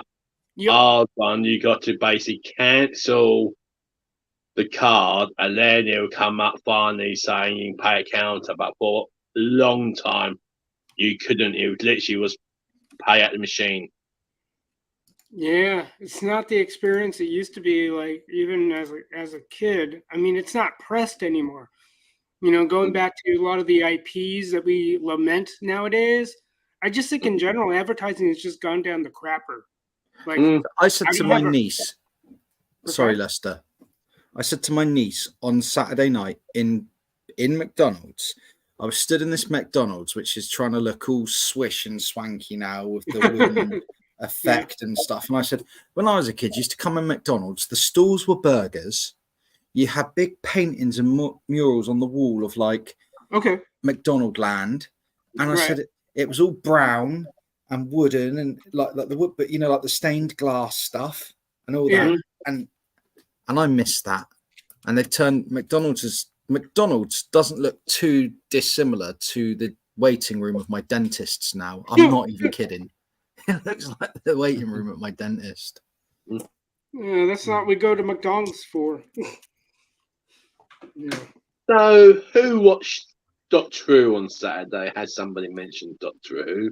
I was gonna watch it, but then something happened, and I just skipped out, just because, I'm not a Whovian. I guess that's the name I would use. I'm It not. is now. Whovian is the correct terminology for a Doctor Who fan, yes. Yeah, it's not that I didn't like it. It's just like I only knew of it like later, much later in my life, and I would only get references from coworkers at the time, and like, that's cool. But the beautiful thing with Doctor Who is the classic shows are the same continuity as the new shows from the Christopher Eccleston era on. But the Christopher Eccleston era is very cleverly done that if you haven't seen the classic shows, they fill in all the gaps for you. So you don't have to have seen any classic Who. Have you seen a picture like the old Tom Baker? Sorry? Have you seen a picture like the old Tom Baker? Yeah, he's looking quite skinny and old now, but he is 90, so you know. He looks a lot different to what he did on the 50th anniversary, but yes, about 4 years ago in person in one of the Comic Cons. So I would say 2020 probably didn't do that, like it didn't do a lot of people any favors. But no, Doctor Who. I presume you watched it then, Jason. Oh yes. Here we got a mushroom. I like mushrooms. I think I've been eating them from what I'm seeing. Yeah, I really enjoyed it. I did. Yeah, I'm just reading Joe's comment. I bailed with Joe. I forced myself to watch through the Jodie Whittaker thing. But the best of all of it for me was the last two stories, and I don't know if that's because it was good writing or if I was just rejoicing that it was almost over. That's the thing. Yeah, it's like we would say, it's not just about Doctor Who, is it? It's a lot about other things. It comes down to the writing. Now, I think she could have been a really good Doctor if she had really good stories. But again, the writers let the stories down because most of her stories were rubbish. Okay. Do you want to know what surprises me about that, though? Chris Chibnall is a lifelong Doctor Who fan. He was one of the members of the original Doctor Who fan club. In fact, interestingly, Peter Capaldi tried to sort of rival that club because Peter Capaldi is a lifelong Doctor Who fan. And he was let down to a degree with the writing. I liked Peter Capaldi as the Doctor. It was inevitable that one day they were going to change the gender of the Doctor, and it's been foreshadowed since the Chris Eccleston era. Lots of hints and things about that, so we knew that was coming. But the writing for Jodie Whittaker was just, I don't know, man. It wasn't. There was a few things in the new one where I sort of, I thought, yeah, okay, fair enough. A couple of things I can't get my head around with the story where it's going, but then maybe I'm thinking, yeah, okay, fair enough, because I'm being impatient. I can't figure it out. None of us know. Why is David Tennant back? Do you know what I mean? Yeah, I agree. I thought they were quite brave with the storyline with Donna and her daughter. I thought that was brave.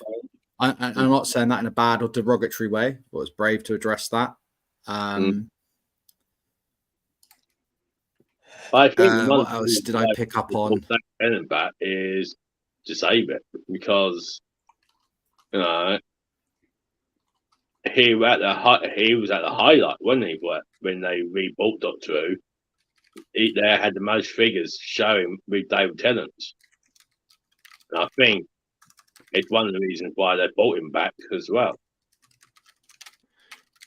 Yeah, One of the things I thought was, I'll go into why I thought it was brave, and I don't think it's controversial because it's not, because it shouldn't be in 2023.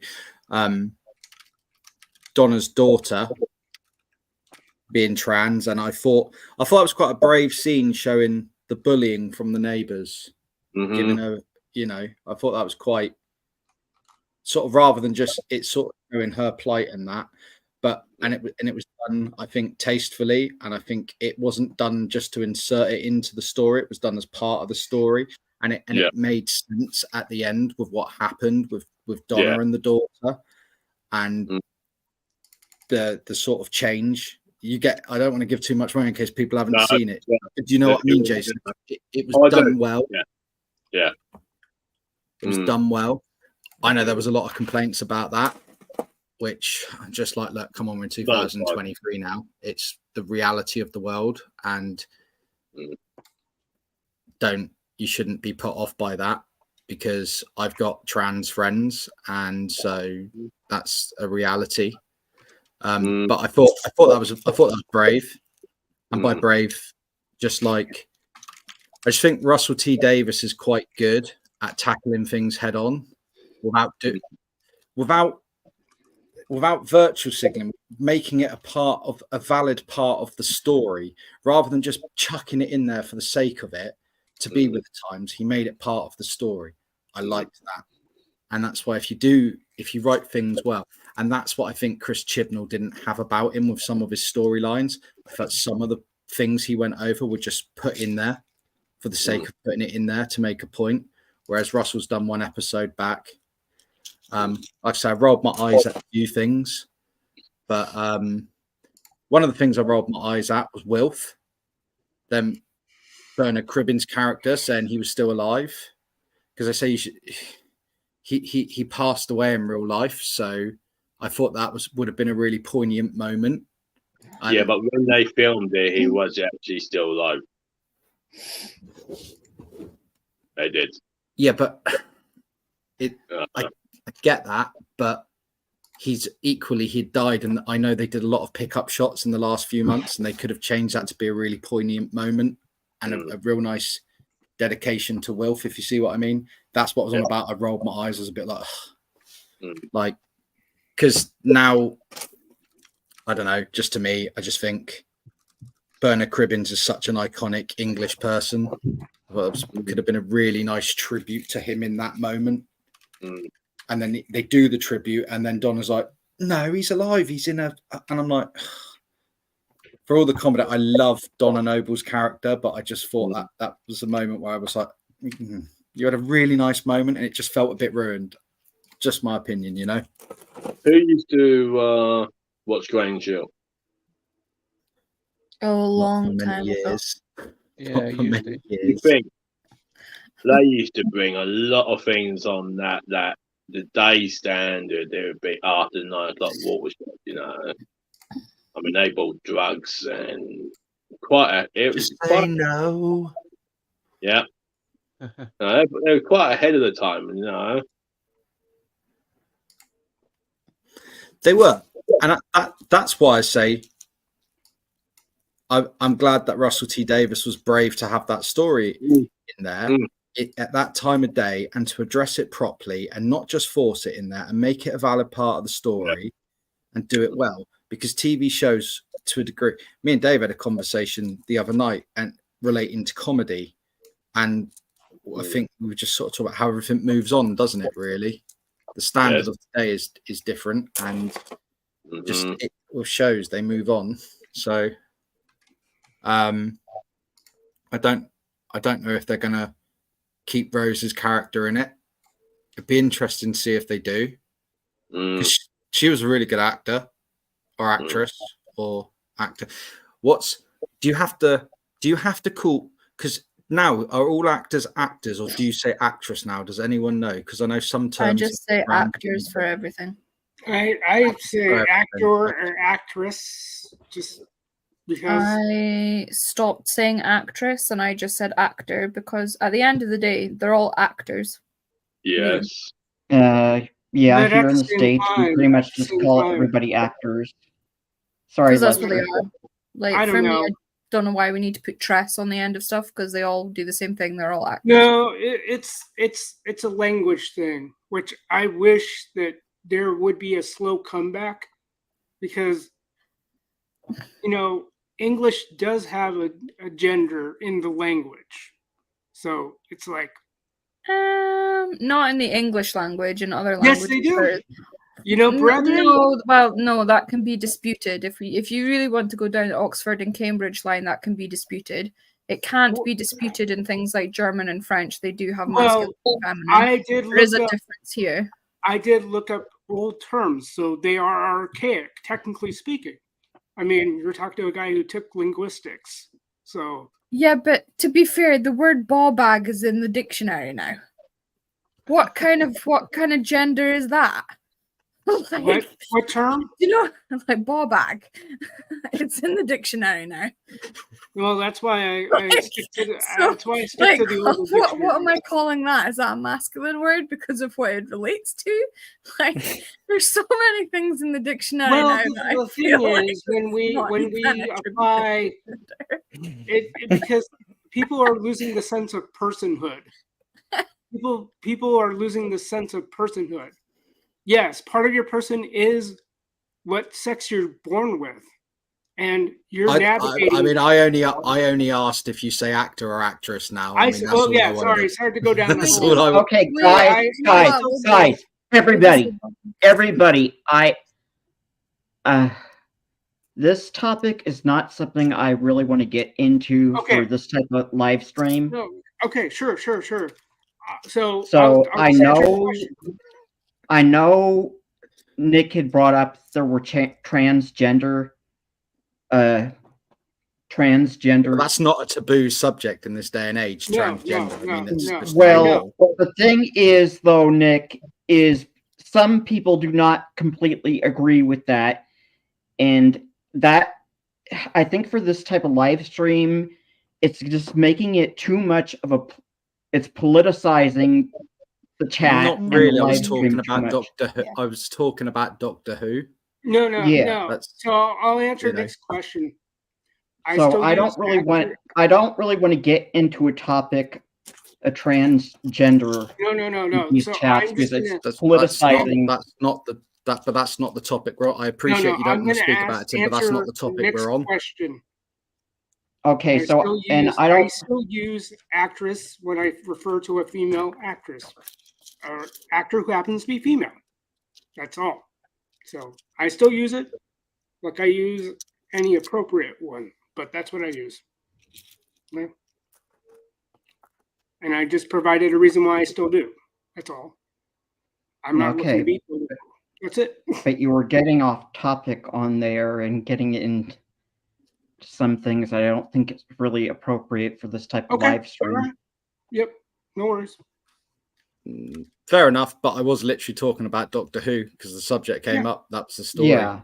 Yes, but then... And I'm never going to be ashamed to say that word because I've got friends who are transgender and it's the age we live in. And that's where I'm at on that point. But I won't, it's not a debate about that.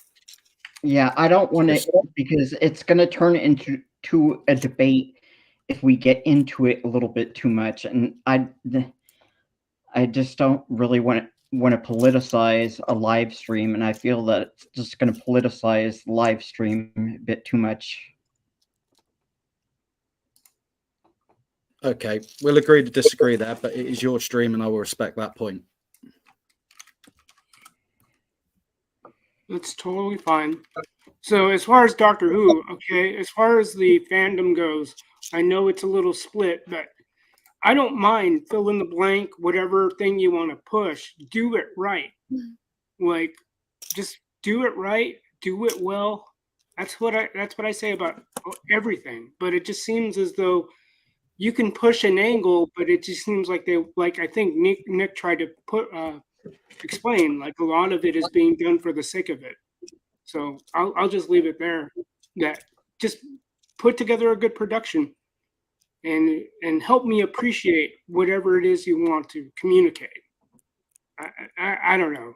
It's just, there are certain things that I know a lot of Whovians will, I don't know how divided or split they are, but it's just, if you As want me to divided get... and split as every fandom out there. All right. No different to Star Wars. No different to any fandom out there. You're gonna have you will have people who hate everything Russell T Davies is going to write. You're going to have people who love everything Chris Chibnall did. You can't win. The writers are up against it. As much as I didn't like the Chibnall era because I thought it was a bit crap, there's a load of people out there who did like it. And who am I? At the end of the day, I'm not writing it. I have the choice: watch it, don't watch it. But sure. I'm just speaking as, I don't like using the term normie, but I guess I apply because I don't follow it. But it's like I want to appreciate it and show some due respect. But it's just like, well, where do you want me to start? That's the question. Is like what will be a definitive? Hey, you want to introduce Doctor Who to a normie like me? What would I start with? And that's I hope the community can come together and say, start with X, and the X is clearly defined, or at least clearly laid out. Like, this is where you want to start. Whether that's yeah. Go ahead. Would you want me to tell you how I would pick where you would start with Doctor Who? Sure, I'm up for perspective. Yeah, go ahead. I'd ask you a question. Do you mind watching classic shows with really bad special effects which are dated? Not at all. I see it all the time. Start classic. Okay. If you can't sit through that, start a Chris Eccleston. Okay. And there is actually guides and episodes to watch out, a whole lot, like the key episodes, even from the classic to the new ones and all that. And is it more? Should I go and get a BritBox subscription? Do you think I should go that route, or is it still on BritBox? I don't know if it's still on there. Oh, okay. Have you got access to a VPN? I do. Have you got friends in the UK? What's that again, Jason?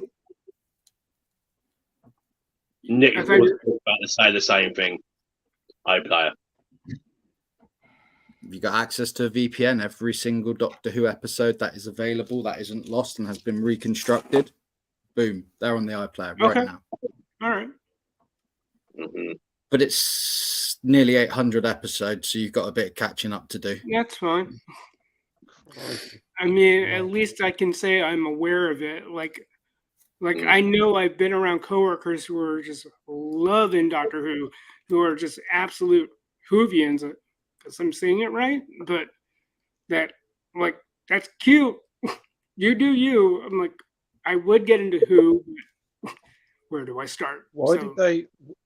Because I don't watch Doctor Who, I've got no real context for this, but why did they bring David Tennant back? Because from what I understand is they've already got the next Doctor lined up. So why did they bring him back? So from a practical production point of view, to get the fans back on side, pretty much because the Chris Chibnall era really did hurt Doctor Who. Right. Okay. From a storyline point of view, we don't know. There's these 3 specials and the episode ended.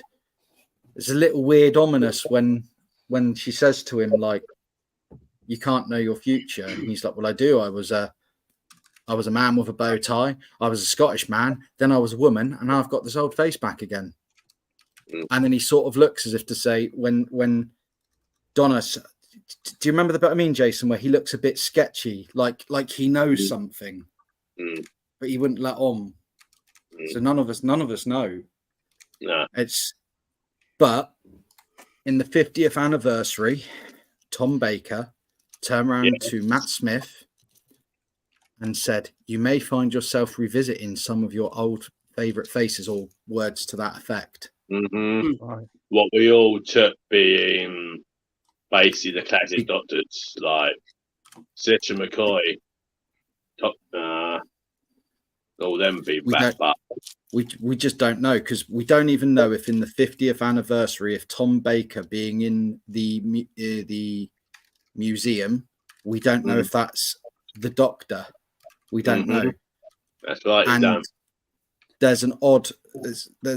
So Peter Capaldi has been in Torchwood, and he's been in Doctor Who. What is it? The Fires of Pompeii episode. With that was David Tennant and Donna, wasn't it? With where they were turning to stone, breathing the vapors. And when Peter Capaldi regenerated, he went nuts. Doctor loses his mind every time he bloody regenerates because it scrambles his brain. And he's like, "Why did I pick this face?" And they just have this moment which they hadn't covered. Why did I pick this face? And then he comes to the conclusion that he picked the face of someone who he admired. And so that's their quick way of saying, well, this is why. Obviously, we've got a character who's been in it a couple of seasons ago playing the Doctor, but it also opened up a lot of in the fanfare of, well, does the Doctor have some say in his regeneration? Is it as random as we thought it was? All right. So sorry that's probably really bizarre if you don't watch it, but we don't know. Doctor Who fandom changes all the time. You just you don't. Well, regenerations, the classic regenerations were completely different to like the modern regenerations. Right. And it's so some of the continuity hasn't quite completely lined up, but it's to be expected. You're jumping from like the last episode that aired in the 80s. Sylvester McCoy didn't actually regenerate until 1996 in the TV movie with Paul McGann. Okay. And Colin Baker never actually filmed a regeneration scene. Oh. No. They got ran that with a wig and some really bad wavy effects on the screen. Oh. So it's. So has anybody picked anything up this week? Tim's got some stuff, I think, haven't you, Tim? Well, I don't know if we have the time to do it because you had to leave at 3, Monkeyboy. Well, yeah, I mean, I can hang on a bit longer if you've got some stuff to show. I'll be more than happy to see what you've got. Yeah. Didn't you want to show your stuff first? Since you had I've just got some DVDs, so it's nothing particularly exciting, really. Yeah, well, that's all that I had too. Okay, let's see what you got. What you got? Well, it's not anything authorized. I found a website online called DVR Party. Oh. Okay. So I got this bookmark with my order. I think that is supposed to be from I want to say that's Hercules, but it's actually here in the US that was Goliath and the Dragon. I think that was from. Oh. And then that's the website and a picture of the monkeys, and I don't know what this is from.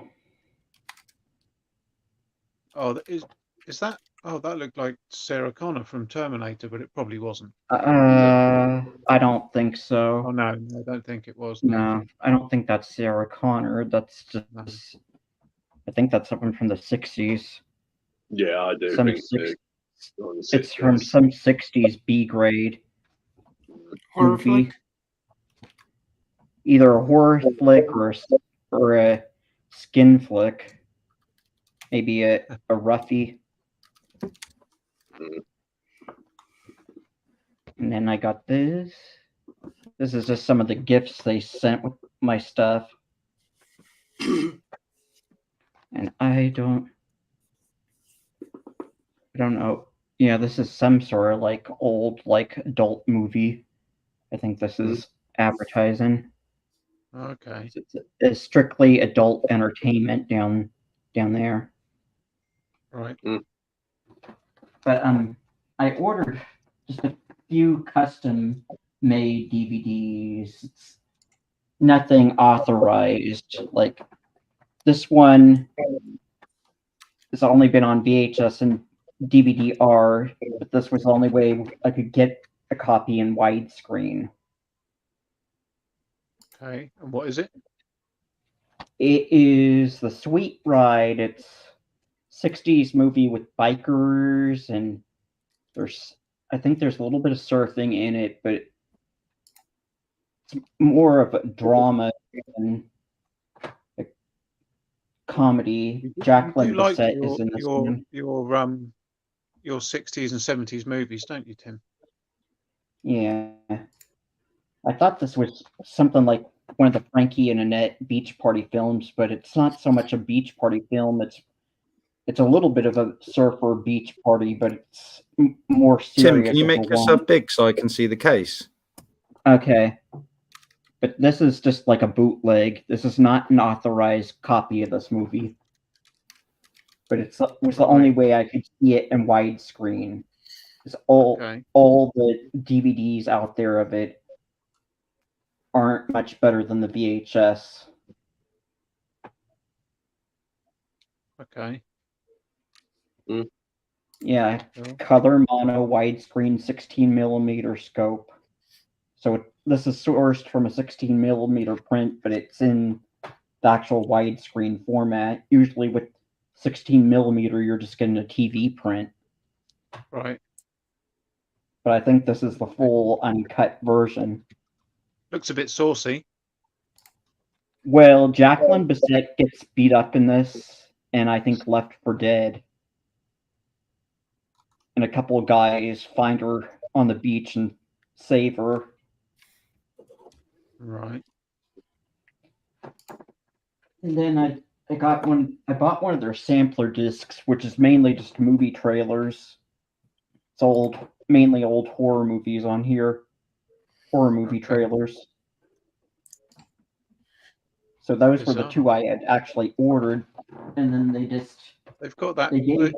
Are they cartoon versions of all the films that they've got? No, it's just actual movie trailers. Oh. But my order was running behind, so he threw in this movie as well. Another saucy one. Yeah, I've never seen it before. The Swinger. I see. And it says it's a special restored edition, 85 minutes, but it's a VHS transfer, so I don't know if maybe there just aren't any better copies of this one. Okay.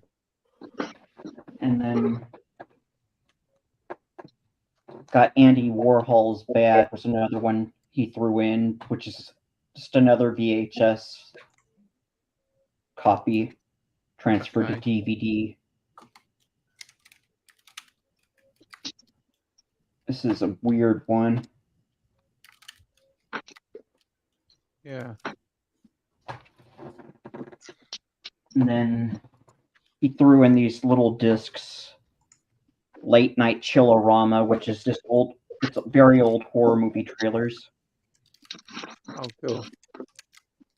And then he sent me another one of the sampler discs, which is, I think it's mainly trailers for old horror movies. But there's some other shorts on here as well. Okay. And then he threw in a Christmas sampler disc. I thought. Cool. So I think that was all that was the last of the pre-stuff he threw in. I thought I had one more disc besides. Yeah, I guess that was all of it. Oh, cool. So they specialize in doing transfers of old movies then? Well, some of these, like Andy Warhol's Bad, that's a full movie transferred from VHS. And The Swingers, the full movie transferred from VHS tape. Right. But then discs like this one, it's just mainly movie trailers and short films. And then this is Moon the in the full corner of that. Is that the Jules Verne movie full with movie. with Where? the moon with the rocket in his eye? That is Trip to the Moon. That was Yeah, an old silent movie. yeah. Yeah, I can only think of the Mighty Boosh when I see the moon now with a face. The Mighty Boosh. Yeah. There's a the character the moon in the Mighty Boosh is a talking sort That's of brilliant. sentient moon, and I think he's based on the moon in from that movie. So, Right, yeah. but Noel Fielding, obviously, well, not obviously. If you haven't watched it, it's not obvious, but he's really ridiculous and dumb. So now, whenever I see that moon, I imagine him speaking like, "I am the moon," Yeah, and saying daft things. And Big Wednesday was a 70s movie, Soda Cauldron. Soda was asking about Skeletor. No, Skeletor's still here. He's taking the night off. Soda. He's getting ready for his video this weekend. He hasn't finished the script yet though. So he's got some awkward questions this week, from what I've seen. I'm looking forward to this. Yeah.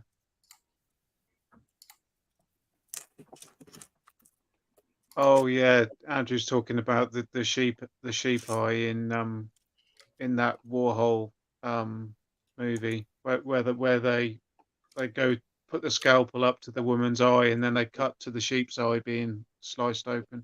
Oh yeah, I remember that scene. That got banned, if I remember right. Was that an Andy Warhol movie? I'm not sure. I thought it was. I think it might have been called New York Ripper, if I remember rightly.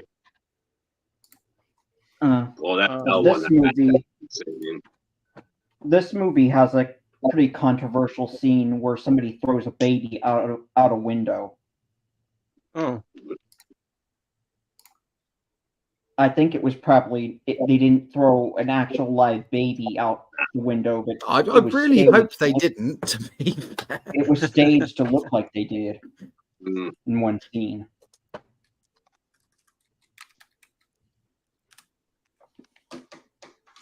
But if you want to see something called that has like Andy Warhol in the title, I recommend Andy Warhol's Frankenstein. Okay. I think like this one, it wasn't really Andy Warhol. I think these were films he might have done the casting, and I think he helped get made, but these weren't movies that he directed or anything. Right. They were mainly films he paid just to have his name added to them, and he might have helped with the casting. Okay. And Kim Gonick sang Night All. Have a good one, Kim. Cheers.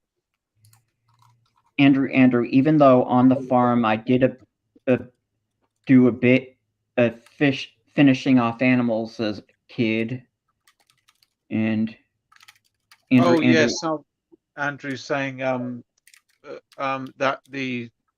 that film with the sheep's eyeball was Salvador Dali. Yeah, sorry, I don't know why I said Warhol. And Andrew saying, didn't Warhol do one that is just 15 hours of footage of the Statue of Liberty or something like that? Yeah, I'm not sure, Andrew, but I know he did a movie where it was just of a man sleeping.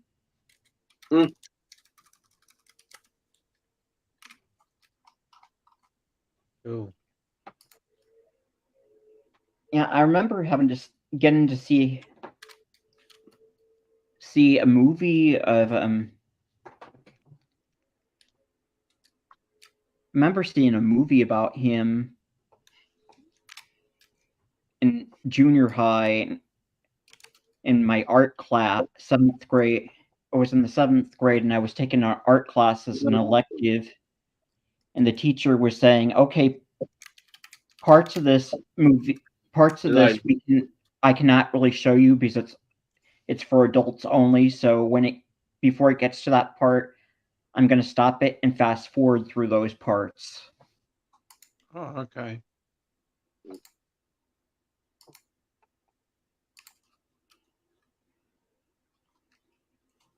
Just my thup soda cauldron's just saying just my thup uppence worth of questions in about an hour ago, and Andrew saying goodnight to Kim Jonick since she left Pleasant Mushroom Dreams and Action Pop Dad. Guys, I'm heading out to catch you all soon. Night. Thanks, Nick. Cheers, man. Good night, Nick. And Andrew saying they have some of his paintings at the Huntington, which is my favorite local museum. They have gardens and museums. If in Southern California, I recommend it. Okay. And Andrew saying night at Action Pop Dad. So and Action Pop Dad saying night Andrew. So Monkeyboy, did you want to show what DVDs you got since yeah, you I can quickly show what I got this week. Just another few charity shop finds. The first one was Bottom Season 2. Jason will be aware of Bottom. Yes. Which was a comedy series here in the UK, with Rick Mail and Adrian Edmondson. But I found Season 2, so I thought I'd just pick that up. Yeah. Then I got Rise of the Planet of the Apes and Dawn of the Planet of the Apes. Nice. And they're both still in their cellophane wrappers, so they're both brand new. But they were in the charity shop, so they were about £1 or something. Yeah. I also got, now this might be awful, I don't know, but I got Captain Marvel. I haven't seen it. I haven't heard good things about it. I've heard mixed reviews on it, but most of the things I've heard haven't been very good. But again, for a quid, I was like, yep, I'll have that. Yeah. I got Catching Fire, the Hunger Games, one of the Hunger Games sequels, because I don't think I've seen that one.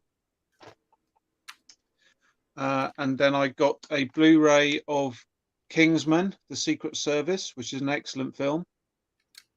Yes, it is. Highly entertaining. Some great action sequences in that. I have seen it before, but again, a nice charity shop find. And then I also got the let me look. Is it Swedish? I haven't got my glasses. Yes, it's Swedish. It's the Swedish vampire film, Let the Right One In. Based on the book, I think, by Jean Alvide Lindqvist. And this was remade by Hollywood, and it was remade as Let Me In. And I think it starred Chloe Grace Moretz. It sounds familiar. Yep. Yeah, as the vampire girl, but this is the original Swedish version, which is in my opinion better. Sure.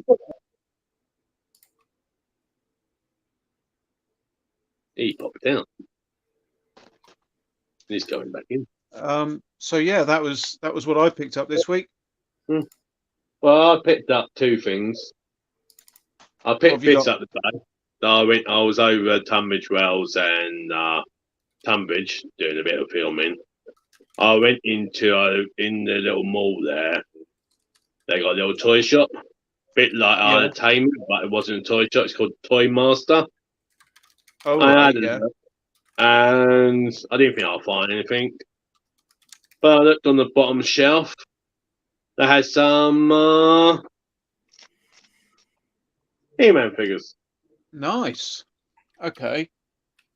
And as you can see, Owen Costa was only a tenner. I don't know who this one is.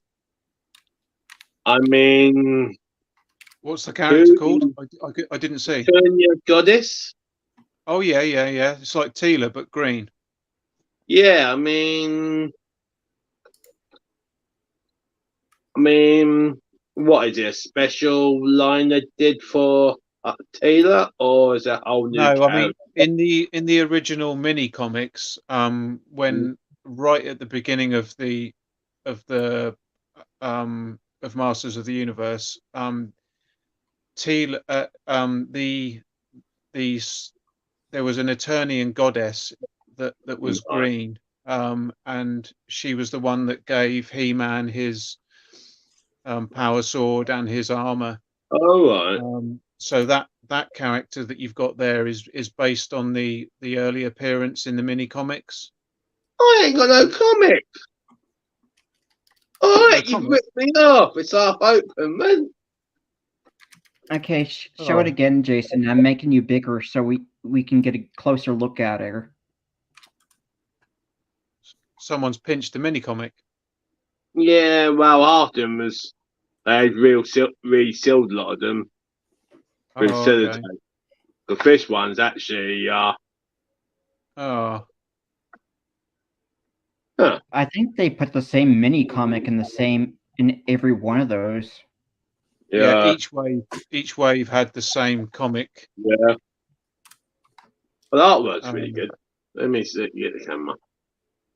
Yeah, there you go. Yeah, that's how she appeared in the mini comic. And then I put a bid on last week on eBay. Totally forgot about I put this bid on, and I got a notification on Saturday that you have won your bid. Okay. And I was like, oh. And it turned up today. I was surprised it actually came here in one piece because the guy didn't put no bubble wrap. But it didn't come with the figures. It was just as the vehicle, minus the red shells. Luckily, I had them. So what is it? It's Action Force. It's called Havoc. Okay. And basically, it's one of them ones that opens up at the back and it's one of these later ones, but it's actually quite early. But yeah, I was quite surprised, and I still got to find a home for it. Yeah. But sadly, this guy here, his screw is rusty, so I can't fix him yet. Oh. But I fixed him. Well done. Yeah, so not bad. Quite happy. Cool. And I found some 1986 Lego that are not complete in a charity shop. They wanted 10 of those each, and I bought the whole 3. And I'm going to pass them on to somebody else. Okay. They're not complete. They're all Technology Lego, Technic Lego. Yeah. So, I also picked up. I don't know if you remember it. Monkeyboy, Return of the Living Dead. Yeah. I picked up number 3 today. Like still after 1 and 2. Okay. That's the one with the woman on the cover with all the piercings and stuff. Yes. Yeah. Yeah. I've been wanting to. I haven't seen Return of the Living Dead now for quite some years, and I've been wanting to watch them, and well, I can't find an RS channel to watch it. So yeah. Okay. Cool. That's mostly all of my pickups, really. Oh, but I can't believe it's. Were you going to open it anyway? Yeah, because I'm going to say it's the Euro version, isn't it? Not the American version. Show it close to the camera again. Other way. Other way around, Jason. Yeah, that's the Euro version. Euro. Yeah. So Yeah, there wouldn't have been any. Coming out anyway. There wouldn't have been any words in the comic anyway. Well, that's Jake. Yeah, the Euro versions don't have any speech bubbles in the comics. No, they had Skeletor still in there. They did, and they had what's the guy with the rings? Stratos. Yeah, they had him as well. Right. Yeah, there was all tennis, but I was being a bit careful, you know. So I just bought her. Yeah. I was quite surprised. I mean, did it say a year it's come out? Probably quite early. That's I think that came out in 2021. Late 21, I think. I don't remember. It was nice to find, and I thought, yeah, solid. Yeah, it's a nice figure. So yeah. Has it still got the accessories with her? Yes, yeah, they strapped to her back. Okay, cool. Yeah, I was just checking that one. I was. Yeah. But yeah. Cool. Nice one. Yeah, I was quite happy. I mean, I thought the Lego, because they were sealed, so I thought I was getting a bit of a good deal. But like that old saying, when you think you're getting something for a good deal, is something wrong. And when I opened them up, they won't know. I should have asked to be opened. You're roboting. I'm having trouble understanding you. You're breaking up a bit, Jason. I think your connection's a bit patchy. Yeah. I said, basically the Lego kits weren't really complete, and I didn't realise that. That's the way the cookie crumbles, ain't it? Yeah, I guess so. Yeah, that's a shame. Yeah. You can take me off big screen now. I can see my crinkles. I mean, look at that. I've got a white line here. I've got some grey here. Got a lot of grey here. Have you noticed something? There's nothing around here. Yeah, you've had a bit of a trim. Yeah. I think you should have kept going with that. Right old scruffy git. Excellent. Well, gentlemen, I think I'm going to have to call it a night because I've got a very busy day tomorrow. I've got quite a bit to do, and I've got a funeral to attend as well. So I'm sorry to hear that, Monkeyboy, about that somebody died. Yeah. So yeah, it's going to be a busy day for me tomorrow. So I'm going to head off now. Early night, friend. But thank you so much for having me, Tim. Thank you to Esther. Thank you to Jason. Thank you to Kim and to Nick for joining us earlier on. I don't know if you guys are going to stay on, but I'm going to head off now. I'm going to shoot off as well because, like it's gone 11 o'clock. Yeah. So I got to finish my work, but thank you for allowing me to participate. Thanks for inviting me, Tim. Well, and thanks to the monkey as well for joining us earlier on. Indeed. Cool. And all right then, guys. Ed and Kim for joining us. Yes, indeed. Yeah. And I hope to see you next time or whenever Dean's on his next. Yeah. I think hopefully Dean will be doing a live stream at the weekend again. Let's hope so. So I might see you there. All right, later all. Get some good night's sleep. You too. Especially when you get to your time, night time. Anyway, see you all later. Thanks, Tim.